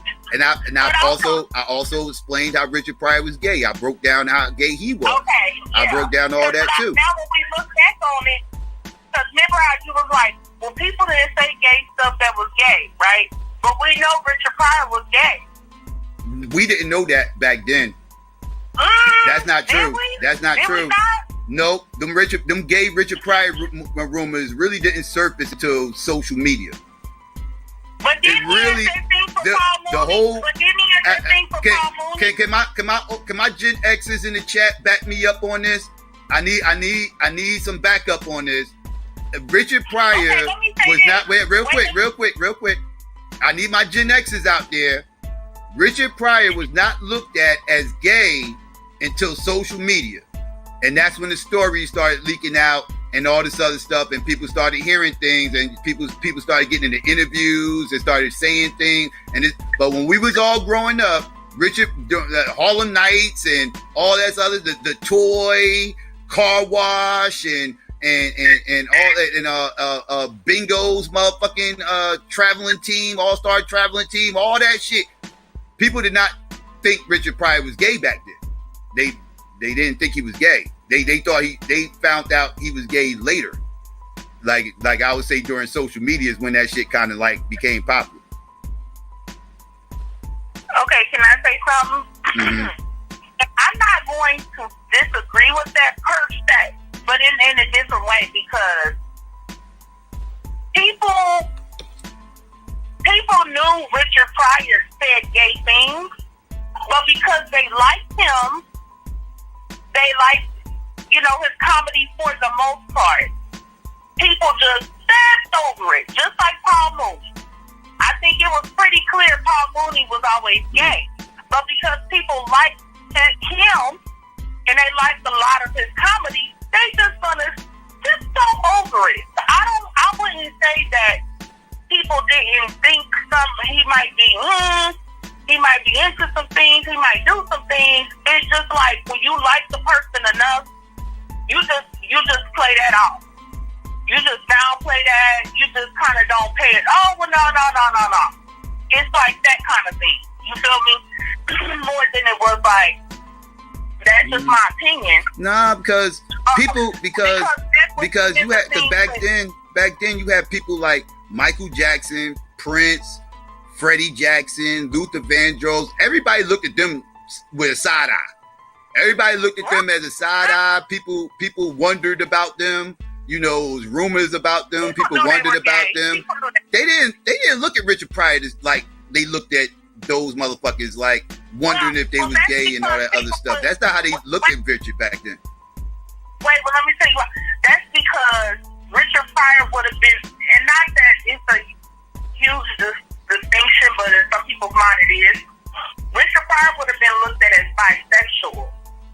He would have been looked at more as like a freak who would do it to men or women. That bisexual thing, people wasn't even thinking that bisexual stuff back then. Back then, you was either gay or you wasn't. But that's what I'm saying. But people would still know that, hey, Richard was down with some things. He would do some things. So, but people just liked him enough and liked his comedy enough that they would downplay that they would overlook it. That's all I'm saying. Because it was rumors out there, was stuff. We knowing that roast of Paul Mooney, what he said on there and everything. And people will just play that off and because they like Richard Pryor. Don't act like they don't know Paul Mooney's gay. Well, you had some people that question Paul. Paul used to get. I know I question Paul. I always question Paul. I always question him. Like, yeah, he was never straight to me. I always thought that motherfucker was gay. He was funny, but I always thought he was funny. You feel what I'm saying? Like, I thought he was funny on more than one level. You feel what I'm saying? Like, yeah, that's me. I can't. I know other people who felt that way about Paul Mooney too. That wondered. Right, but I never heard people say, I wonder if Richard's gay. I never heard people say that. Like, I never heard people wonder that. Never heard people this, that, and third. Never. I've never heard that rumor about Richard until later on in life. Because people liked him so much. People liked him and liked his comedy. People wasn't going to play up on that, and because mainly he was known publicly as being out with women and stuff like that. Right. And he always talked about pussy. And he always talked about pussy. And then he admitted to being with a tranny. Transgender, whatever you want to call it. Yeah, people back then. He admitted, that's back then people looked at it like he was just joking around. Now nobody don't look at it that way, but back then that's how people view. Oh, he's just joshing. He's just kind of like a man, kind of like old boy on the Wilson show, wearing a dress and shit like that. That's gay as fuck, right? But back then it wasn't looked at as being gay. It was looked at as he was trying to be funny. A man wearing a dress back then was looked at as they just trying to be funny, even though it's actually them being funny. You know what I mean? So it's like, but that's just how it was viewed back then. Now, I'm not saying it wasn't gay. I'm just telling you what the perception was back then. Like, it was just viewed as, oh, well, they're a comedian. He's just trying to be funny. It's just kind of brushed off as they just trying to be funny, but no, it's gay as fuck. But people weren't dumb. You know what I mean? They just, like I said, it's kind of like, it depends, like you were saying about bias. It's kind of like people will see what they want to see, and people will hear what they want to hear, depending on who the person is. So, the more somebody's popular, and they're known, and they're funny, when they say gay stuff, it's like, oh, ha, ha, ha, ha. And I agree with you. Part of it is because he's a comedian, so yeah, I'll give you that on there for sure. But like I said, even when you look at somebody like Paul Mooney, people would never, for the longest that I saw, would say he was gay. It's like, this man is gay. And, he was thick as thieves. All the signs was there with him. All the signs was there with, like, one thing you can say is Richard Pryor, he said wild shit, but he didn't have them gay mannerisms that Paul Mooney had. Like, Paul Mooney got gay mannerisms, right? Like, you could just see the way he moves and everything. Like, he just moves gay.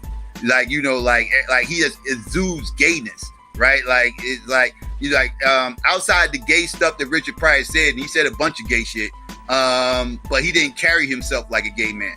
And I think that had a lot to do with it too. Why Paul Mooney might have got side-eyed more than Richard Pryor. But I'm saying, even with that, people were still reluctant to just come out and say, "Oh, Mooney is gay."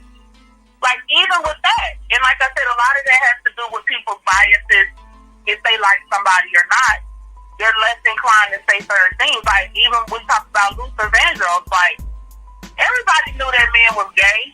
You feel me? But nobody was gonna come out publicly and say, "You know what? Luther Vandross is gay." Like, nobody was going to do that. I did. I always questioned Luther. I used to argue. I saw A. Hamilton in the chat, and she's correct. People our parents' age would argue with us that Luther wasn't fucking gay, but people our age saw it. Like, we saw it. Like, oh, Luther gay. Like, that motherfucker gay. He can sing his ass off, but that he gay as fuck. Like, I used to call Prince gay. I still call Prince gay. I still argue with motherfuckers. I argue with you about that shit. So, like, I still argue with people about Prince. I used to call Michael Jackson fruity. It is what it is. I used to call Mike fruity. Freddie Jackson was a little bit sweet to me. Pause. A little bit. But yeah, like there was a bunch of motherfuckers back then I used to side eye, you know, but this was all them people I just named, they move a certain type of way, right? Like they dressed a certain type of way. They was on that flamboyant shit, quote unquote. You know, they was flamed out looking and everything. They had them little girly mannerisms and all that other thing else. Like Richard Pryor didn't have none of that. Richard Pryor dressed like a straight man. He carried himself as a straight man. I'm not saying he was straight. I'm just saying he dressed like a straight man and he carried himself as a straight man. And so you just didn't see it in him. You didn't like he would have to tell you because you wouldn't know just looking at him. No comment. I don't know if it's maybe just coming from a different like. You think he carried himself that way? Like he looks a little. He looks a little. I don't know. I don't know because my daddy he loved Richard Pryor's stand-up, and he would always play like all those old tapes. I've seen that from the time I was super young, and he never came off as very masculine to me. That's just my opinion. You know, I'm not saying that that's for anybody else. That's just my own opinion. I'm not saying he came off. Yeah, I'm not saying he came off like a D.A.B.A.T.E type motherfucker or something. Somebody, you know, just. You know what I mean? No. No, I'm not saying he had to be like D.A.B.A.T E. I'm just saying, just in general. You know what I'm saying? To me, he didn't come off very masculine. You know what I'm saying? Not saying overly like, you know, trying to do. No. I just mean like, just in perception. Like somebody I might, like for instance, just to give an example. Like Pharrell, how he looks. I'm not with a dress on, but I'm just saying. You want to talk about gay? I'm just saying his demeanor. I'm just saying kind of his demeanor in general. Is Pharrell gay, Renee? Is Pharrell gay? He might be. It's questionable. Okay. It's questionable. I think it's beyond. I think it's beyond questionable with him. Has anybody come out with allegations? No. Has he ever said he did it to a trans person? No. Has he ever? Well, Biggie ain't never did none of that. Anything like that? Biggie never did any of that. No. Did he ever? I mean, is he married to a woman? Yes. Biggie was married to a woman. Baby was married to a woman. I didn't say Biggie wasn't. What are you talking about? I'm not doing that in comparison to Biggie. I never said Biggie was gay. What do you mean? Okay. I never said Biggie was gay, so I don't know why you using him as like a comparison. I use Richard Pryor. Richard Pryor was married. Richard Pryor said he did it to a man. He said that. True.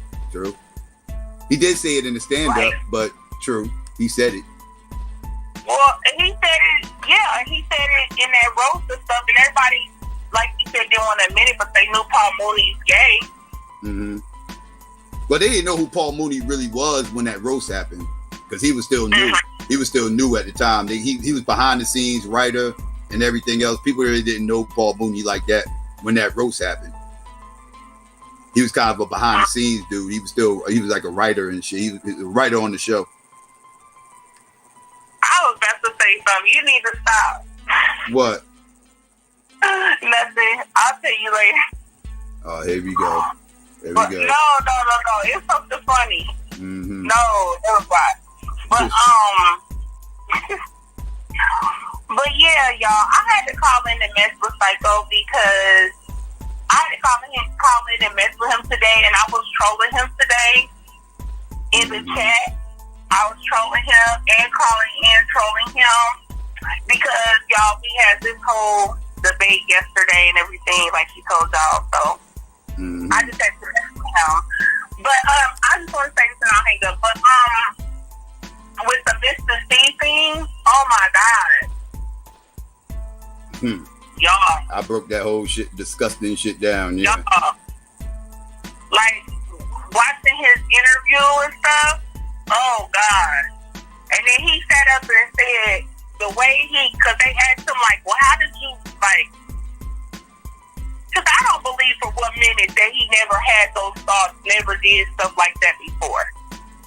I don't buy that. I don't buy. He claimed like I got out of a long relationship with a woman, and he's talking about he started going to strip clubs, like some underground strip clubs in like New York City. Like it was with women though, and he was like, and I was in there tricking off in there, and he said, and then one day, I think he said he was leaving work or something like that. And somewhere over there, where like a lot of transgender prostitutes are.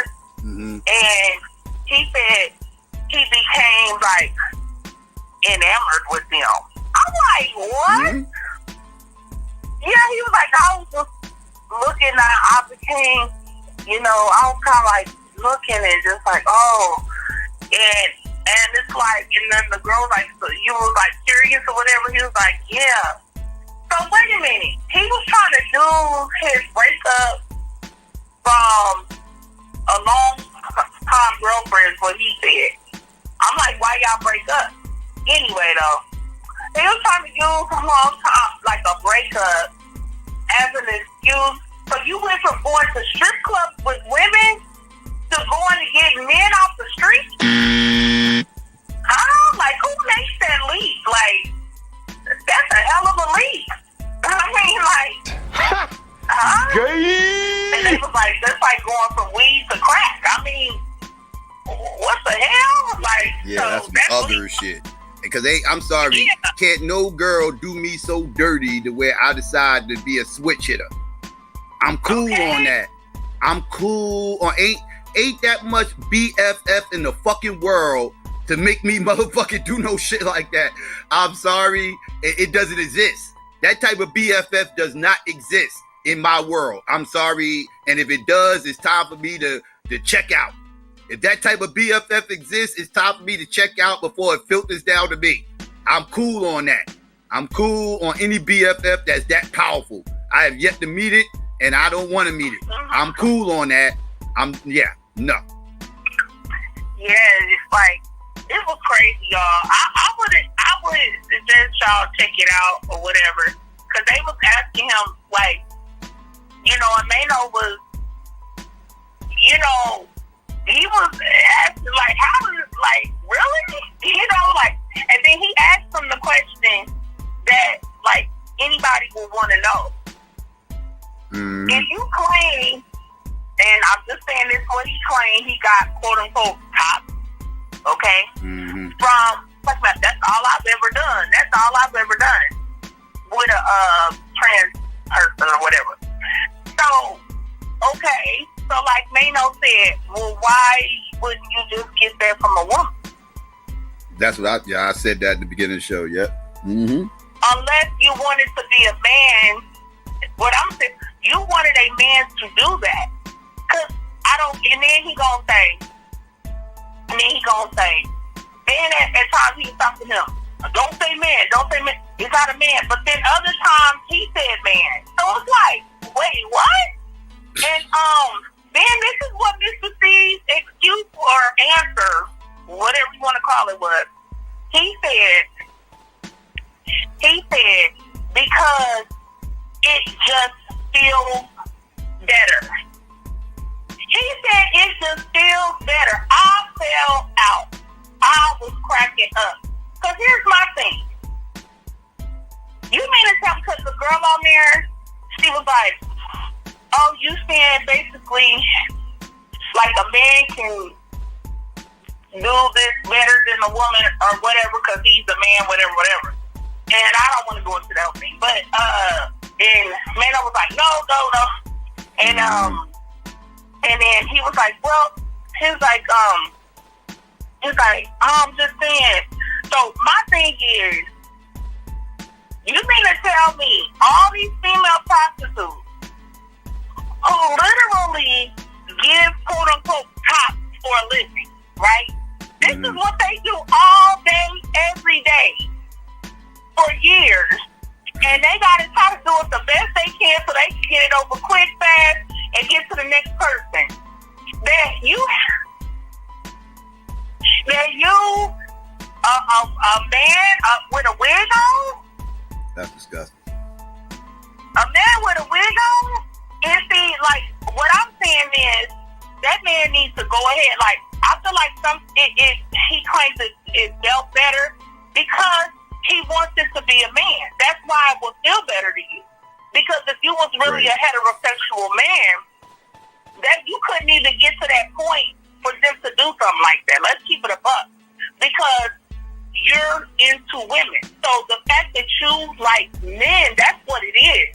And people like that need to keep it a buck and stop playing these little games and stuff.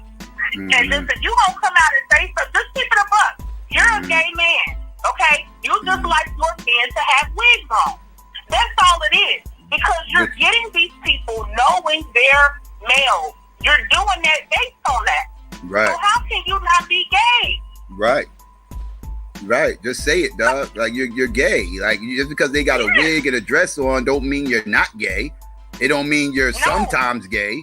No, it means you gay than a motherfucker, dog. What the hell is we talking about here? Like this shit is ridiculous. It's ridiculous.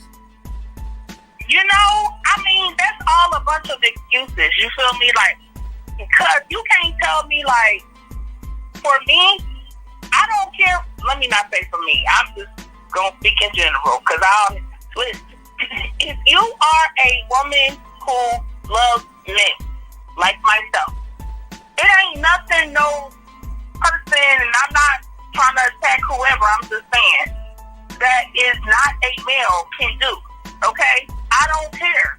It's not going to be the same thing because I'm not even into that.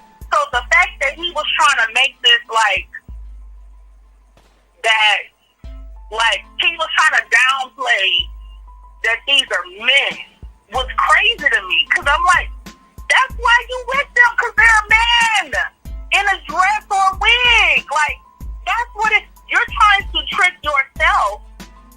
That's all of that. It's all mental gymnastics with people who are not ready to fully say, I'm gay. So they play these little games. And I just want to say this. Women, please be careful because they asked him about women. They was like, you get girls and stuff like that. He was like, yeah, you're not into boy, bye. Goodbye. But let me just say this to women. Like, be very careful because somebody, and I've been saying this for years, somebody is getting with these trans people. Somebody's getting with them, and it's not the out gay men. Okay? The out gay men don't want transgenders. They want other men. Like, they are forthright with it. Like, no, I want a man. Okay? So, somebody, okay, because there's a lot of them transgender prostitutes that be prostituting all across the country and everything else. If somebody's getting at them, somebody hollering at them, somebody hitting them, and it's not the out gay dude. Just let that be known. It's the ones that's on the low. It's the ones that's like, you know, I'm just saying, ladies, y'all be careful out here, cause it ain't like the dudes that are gay, that are out and gay, they're going out here picking up transgender prostitutes. Hell no, they ain't picking up no transgender prostitutes. Those are mostly men that have women, have wives, girlfriends, baby mamas, and everything else like that. So that's why you gotta be careful and just pay attention to stuff and yes, because it be going down, okay? But yeah, so that's all I wanted to say, because Mr. C, honey, you need to have several seats. You are a gay man. Yeah. Okay, you're a gay man. He gay to a motherfucker. That's not debatable. That's not debatable at all. No debating. No. He's gay. He's been gay for 10 years now. Actually, he's been gay longer than that. I'm talking about publicly. He's been gay for 10 years now, publicly. They mentioned some more motherfuckers who nobody knew was gay at the time. It just came out recently. Was those New York undercover motherfuckers? Malik Yoba and the Puerto Rican motherfucker. Those two motherfuckers are gay. They didn't. Nobody knew they was gay back then. Nobody knew they was gay back then. They didn't give no signs of it, any of that. You know, like so. You know, they didn't carry themselves as gay men. You know, but it came out later that they actually was gay. So you know, like that's why I'm saying, like, you know, these dudes, these people that were actually gay back then wasn't carrying themselves as such, and they really wasn't putting themselves out there. They actually doing quite the opposite. They was trying to exude a certain type of masculinity so their sexuality wouldn't be questioned. You know, so that's kind of what they was doing, because it wasn't cool to be gay back then, right? So like in 2021, it's cool to be gay. You celebrate it if you come out as being gay today. You know, you look at it as some kind of hero. You know, you so brave and bold, and you know they prop you up. You know, everything else. Like, you know, like look at this little Nas X motherfucker. You know what I'm saying? Like this motherfucker, he came, motherfucker went viral on motherfucking internet. Did a song with motherfucker, was it Miley Cyrus or some shit? Got a little popular, then came out as being gay. Now he's super famous. And you know what I'm saying? He went from being a nobody to going viral to being super famous. And a large part of that is because he came out as being gay. That's probably why Miley Cyrus even worked with him, because he's a fruitcake. Because I think she's a ag-fay hag. I think she's an ag-fay hag. So like, it was Billy Ray Cyrus. It was Billy Ray Cyrus. Oh, my bad. Okay. Yeah. Well, yeah. But he did it to be relevant. And see, at first with Little Nas X, they kept saying, oh, like when people started really questioning, it was like, oh, because it came out that he was a bard. And so it's like, what heterosexual guys do you know that are bards? Like, and he was trying to say, oh, well, he was saying I'm bisexual. And that's what they always do. You know, they'll say something, oh, I'm bisexual. How does that make it any different? Like, you're not, I don't believe in that. I don't believe in that a man can be bisexual. I just don't believe in that. Like, no, if you give it a dude, you're gay. Like, you might be, you might be willing to give with women too, but you're essentially gay. So, yeah. They be playing these little games and stuff like, I'm so-and-so came out as bisexual. Huh? So you mean they came out as gay? Oh, okay. Because nobody comes out as heterosexual, right? Mm-hmm. So if you're coming out, then you're coming out because you're gay. Right. You know? I mean, just simply put.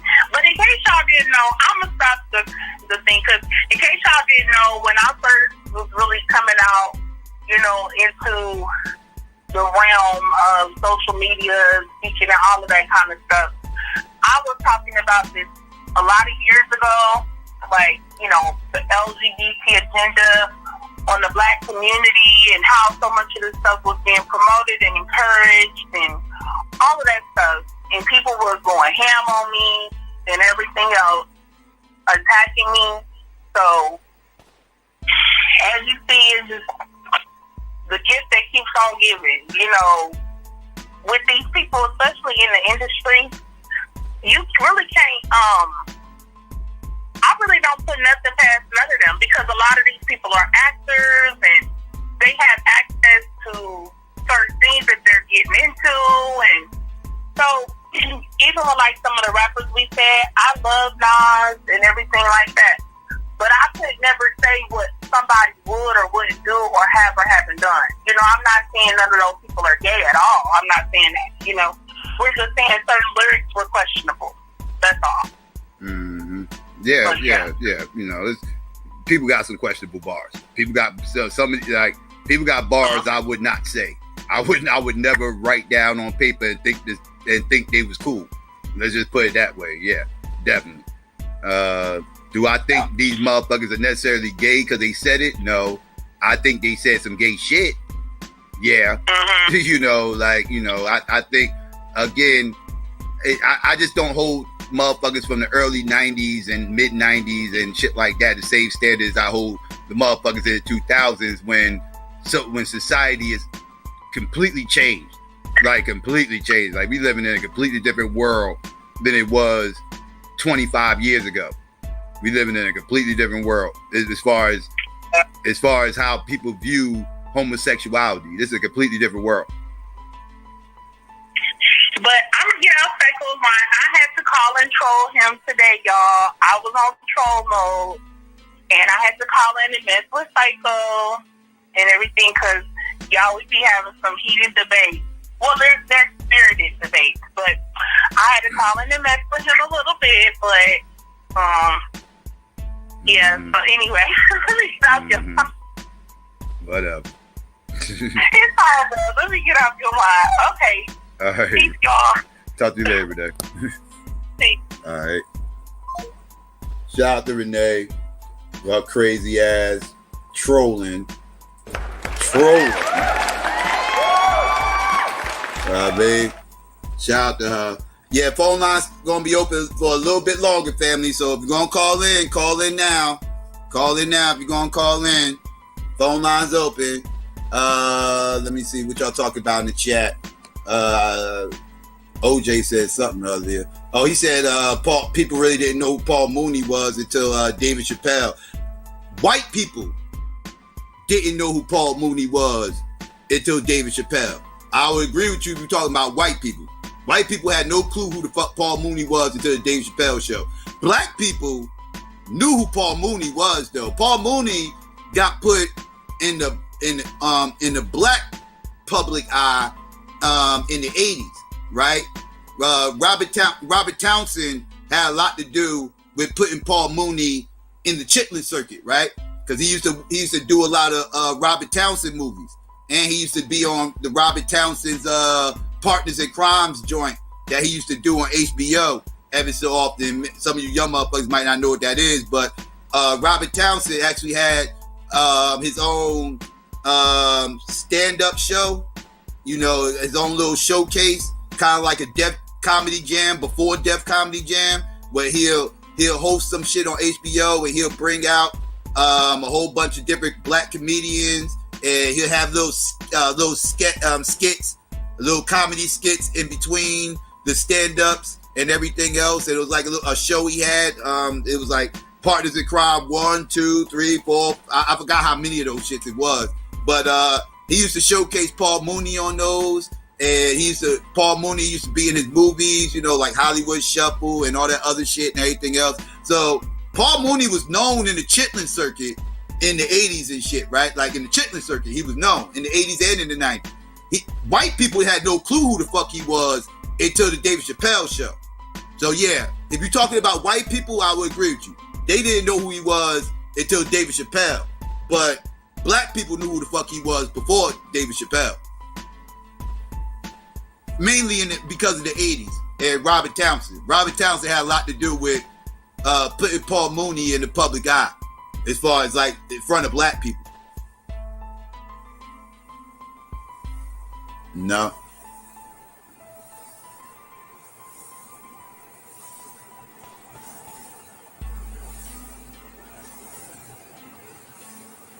Yeah, you didn't find out to the Chappelle show, okay. Yeah, those Partners in Crime shits, those were 1980 joints. That was like the mid to late 80s when they was doing those. Those shits are actually funny as fuck, too, by the way. I'm not sure if they on YouTube. You might be able to find some of that shit on YouTube. But that's where Robert Harris made his name off Robert Townsend's Partners in Crime too. First time I ever saw Robin Harris in my life was on Partners in Crime show, the Robert Townsend joint. And that's the first time I ever heard the D.A.B.A.T.E Kid skit, the infamous D.A.B.A.T.E Kid skit. First time I ever heard it. You know, first time I cursing people at like anything else. Like, first time I ever saw Robin Harris, Partners in Crime, Robert Townsend. And this was in like the mid 80s. Like the mid 80s. I want to say around 85, 86. Somewhere around then. That was the first time I ever heard Robin Harris. And that was on Robert Townsend joint. Robert Townsend helped start a lot of careers. Robert Townsend started a lot of careers. Shit, he helped get the Wayne's careers going because he's the one who helped put out Keenan Ivory Wayne's. And we all know all the people Keenan Ivory Wayne's put out. He put out the whole Wayne's family. So, you know, like Robert Townsend doesn't get a lot of respect, but he did a lot for black media as far as giving black people chances and putting them out in the forefront and everything else. Like he was one of the pioneers, right? And an icon in black media, right? As far as like his contribution to what he did, because if you look at his tree and all the people that he put out there for, you know, for people to, you know, for people to in the public eye, for people to recognize everything else, that's a long list of motherfuckers. Robert Townsend got a long list of motherfuckers he helped put out. Real talk. Know what I mean? Yeah, Robert Townsend was at Cooley High, absolutely. Yep. A lot of people don't know that. He was in the basketball scene. He was in the scene where Coolidge and Preach had came in there, and old boy had just got locked up for that stolen car shit. And Robert Townsend was one of the people calling Preach and Coolidge a fucking snitch. Robert Townsend was calling them snitches and shit in the basketball gym. They was all in there in their gym gear and everything else, shooting basketball, and he grabbed the ball and started calling them snitches. It was just a cameo. He was only in there for about, you know, less than a minute. You know, he was calling them a bunch of snitches and everything else, calling them out. But yeah, he was in Cooley High. That was in the 70s, right? That was like early 70s when Cooley High came out? That mid 70s. I think it was mid 70s. Cooley High, I think, came out in the mid 70s. And yeah, but yeah, he was in that. Yep. That was before he started doing his own shit. But yeah, that was one of his earliest credits. One of his earliest credits was Cooley High. He was in there for a short scene. Yeah, Robert Townsend was the man back in the day. I mean, shit. I mean, you know, he the one who made 5 Heartbeats, which is a instant hood classic. 5 Heartbeats. That is like, yeah, that's instant hood classic right there. Like, yeah, if you ain't seen 5 Heartbeats in your life, I don't know what the fuck you was doing. What was you doing your whole life if you never saw 5 Heartbeats? Something is wrong with you. I'm gonna check. I might have to take your black card if you never saw the 5 Heartbeats. I might have to take your black card.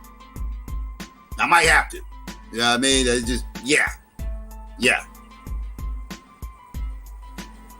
Robert Townsend was the man. Robert Townsend was the man. Like I said, he got a huge tree. A lot of people came through Robert Townsend. A lot of people. But people don't talk about him that much, but I'm talking about him now because, yeah, he deserves that credit. Because a lot of people got started through him. A lot.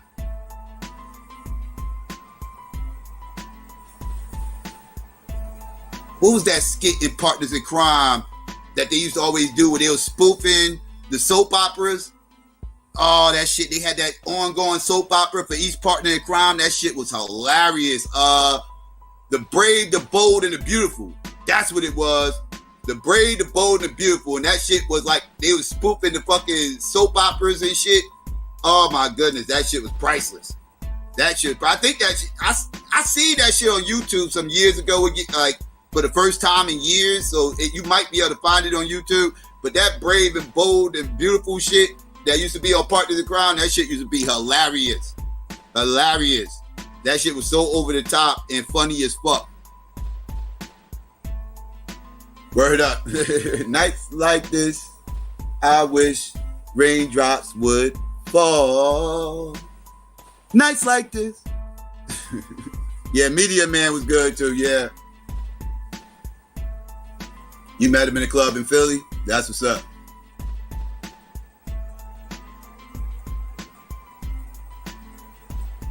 Yeah. Like that, you know, that was fun times. Like I said, that was before Def Comedy Jam and all that shit and everything else. So that was like our Def Comedy Jam before Def Comedy Jam came out. Right? That was our Def Comedy Jam. Some of the people that was in the early Def Comedy Jams came from Partners in Crime. Right? Like they already was on Partners in Crime before they got to Def Jam. You know, so some of those Def Jam motherfuckers was recycled from Partners in Crime.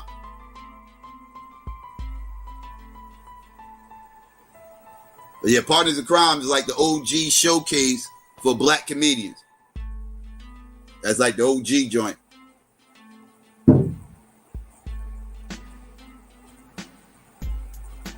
Word up. All right, family. My phone lines have got kind of quiet. So I'm going to go ahead. I've been on for quite some time. I did not mean to be on this long, but I got so caught up with the game, fucking with y'all with these bars, I ended up going a little bit over than I wanted to go. I went like an hour over. But yeah, family. I mean, I guess I'll get ready to go up out of here. I'm starting to get a little hungry. You know what I mean? And yeah, family, do me a favor. If you haven't already, please click like, share, and subscribe. It's very important that you click like. You know what I mean? Get me in the algorithm. Also important that you share. Let people know we breathing. Also important that you subscribe so you can be on top of everything that we are doing. But the best way to stay on top of everything that we're doing is after you click the subscribe button, please don't forget to hit that notification bell. It's also important that you hit that notification bell because then you'll be notified every time we got something going on over here. And sometimes that's the only way you can find us because sometimes YouTube like the shadow ban motherfuckers and yeah, the only way you can find us through notifications. So be a part of the notification gang, family, and hit that bell. Also, family, oh my bad, nope. To my haters out there, it's about that time.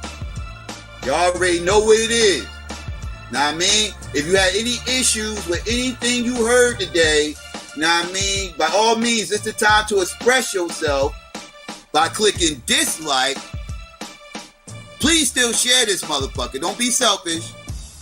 And then can you kindly unsubscribe? Because if you click a dislike on us just, you know, questioning whether or not some of these bars are actually questionable, then I already know you ain't on none of these motherfuckers right here. Right? Also, family, please consider becoming a Patreon. You know what I'm saying? Shout out to all my Patreon out there. If you do become a Patreon, you have access to any stream I do, whether I keep it up or whether I take it down. You will also have access to exclusive content I have on there. And also I have no limits on there. Whatever you feel like the channel's worth, that's what you donate. Shout out to all my Patreon again out there. All donations given does go towards the production of the show, as always. And yeah, family. Also, follow me on Twitter and the Gram, family. At SYKOPATHeist, spelled the same way as the channel. Also, please subscribe to all our channels. Please don't forget to do that because sometimes we got a channel hop. And just in case we do, you want to be on top of all our channels. You know what I mean? So please, all these channels will be in the description box. And yeah, family, as always, if you out there, you looking for any graphics, artwork, designs, or logos, please consider hitting up our sister Renee at Renee Black Graphics on Facebook. Also, if you're looking for any t-shirts, hoodies, or hell, even coffee mugs, all custom designs, please consider hitting up her store as well. All these links will be in the description as always, so please show us some love. And yeah, family, let's see, I appreciate everybody for coming through. I'm not sure when we'll be back on again, Monday or Tuesday, one of those days. But yeah, we had a busy week this week, so y'all should keep y'all busy if y'all missed anything. And yeah, I mean, I want to shout out everybody that came through. Appreciate all y'all. Shout out to everybody out in the live chat. Shout out to everybody that called in. I want to give a peace and black power to everybody. Holla black at your boy. I'm out. Battle anybody, I don't care, you battle anybody, I don't care, you battle anybody, I don't care, you yeah. Battle any, I accept. Yep. They are Yep. gonna Let's go.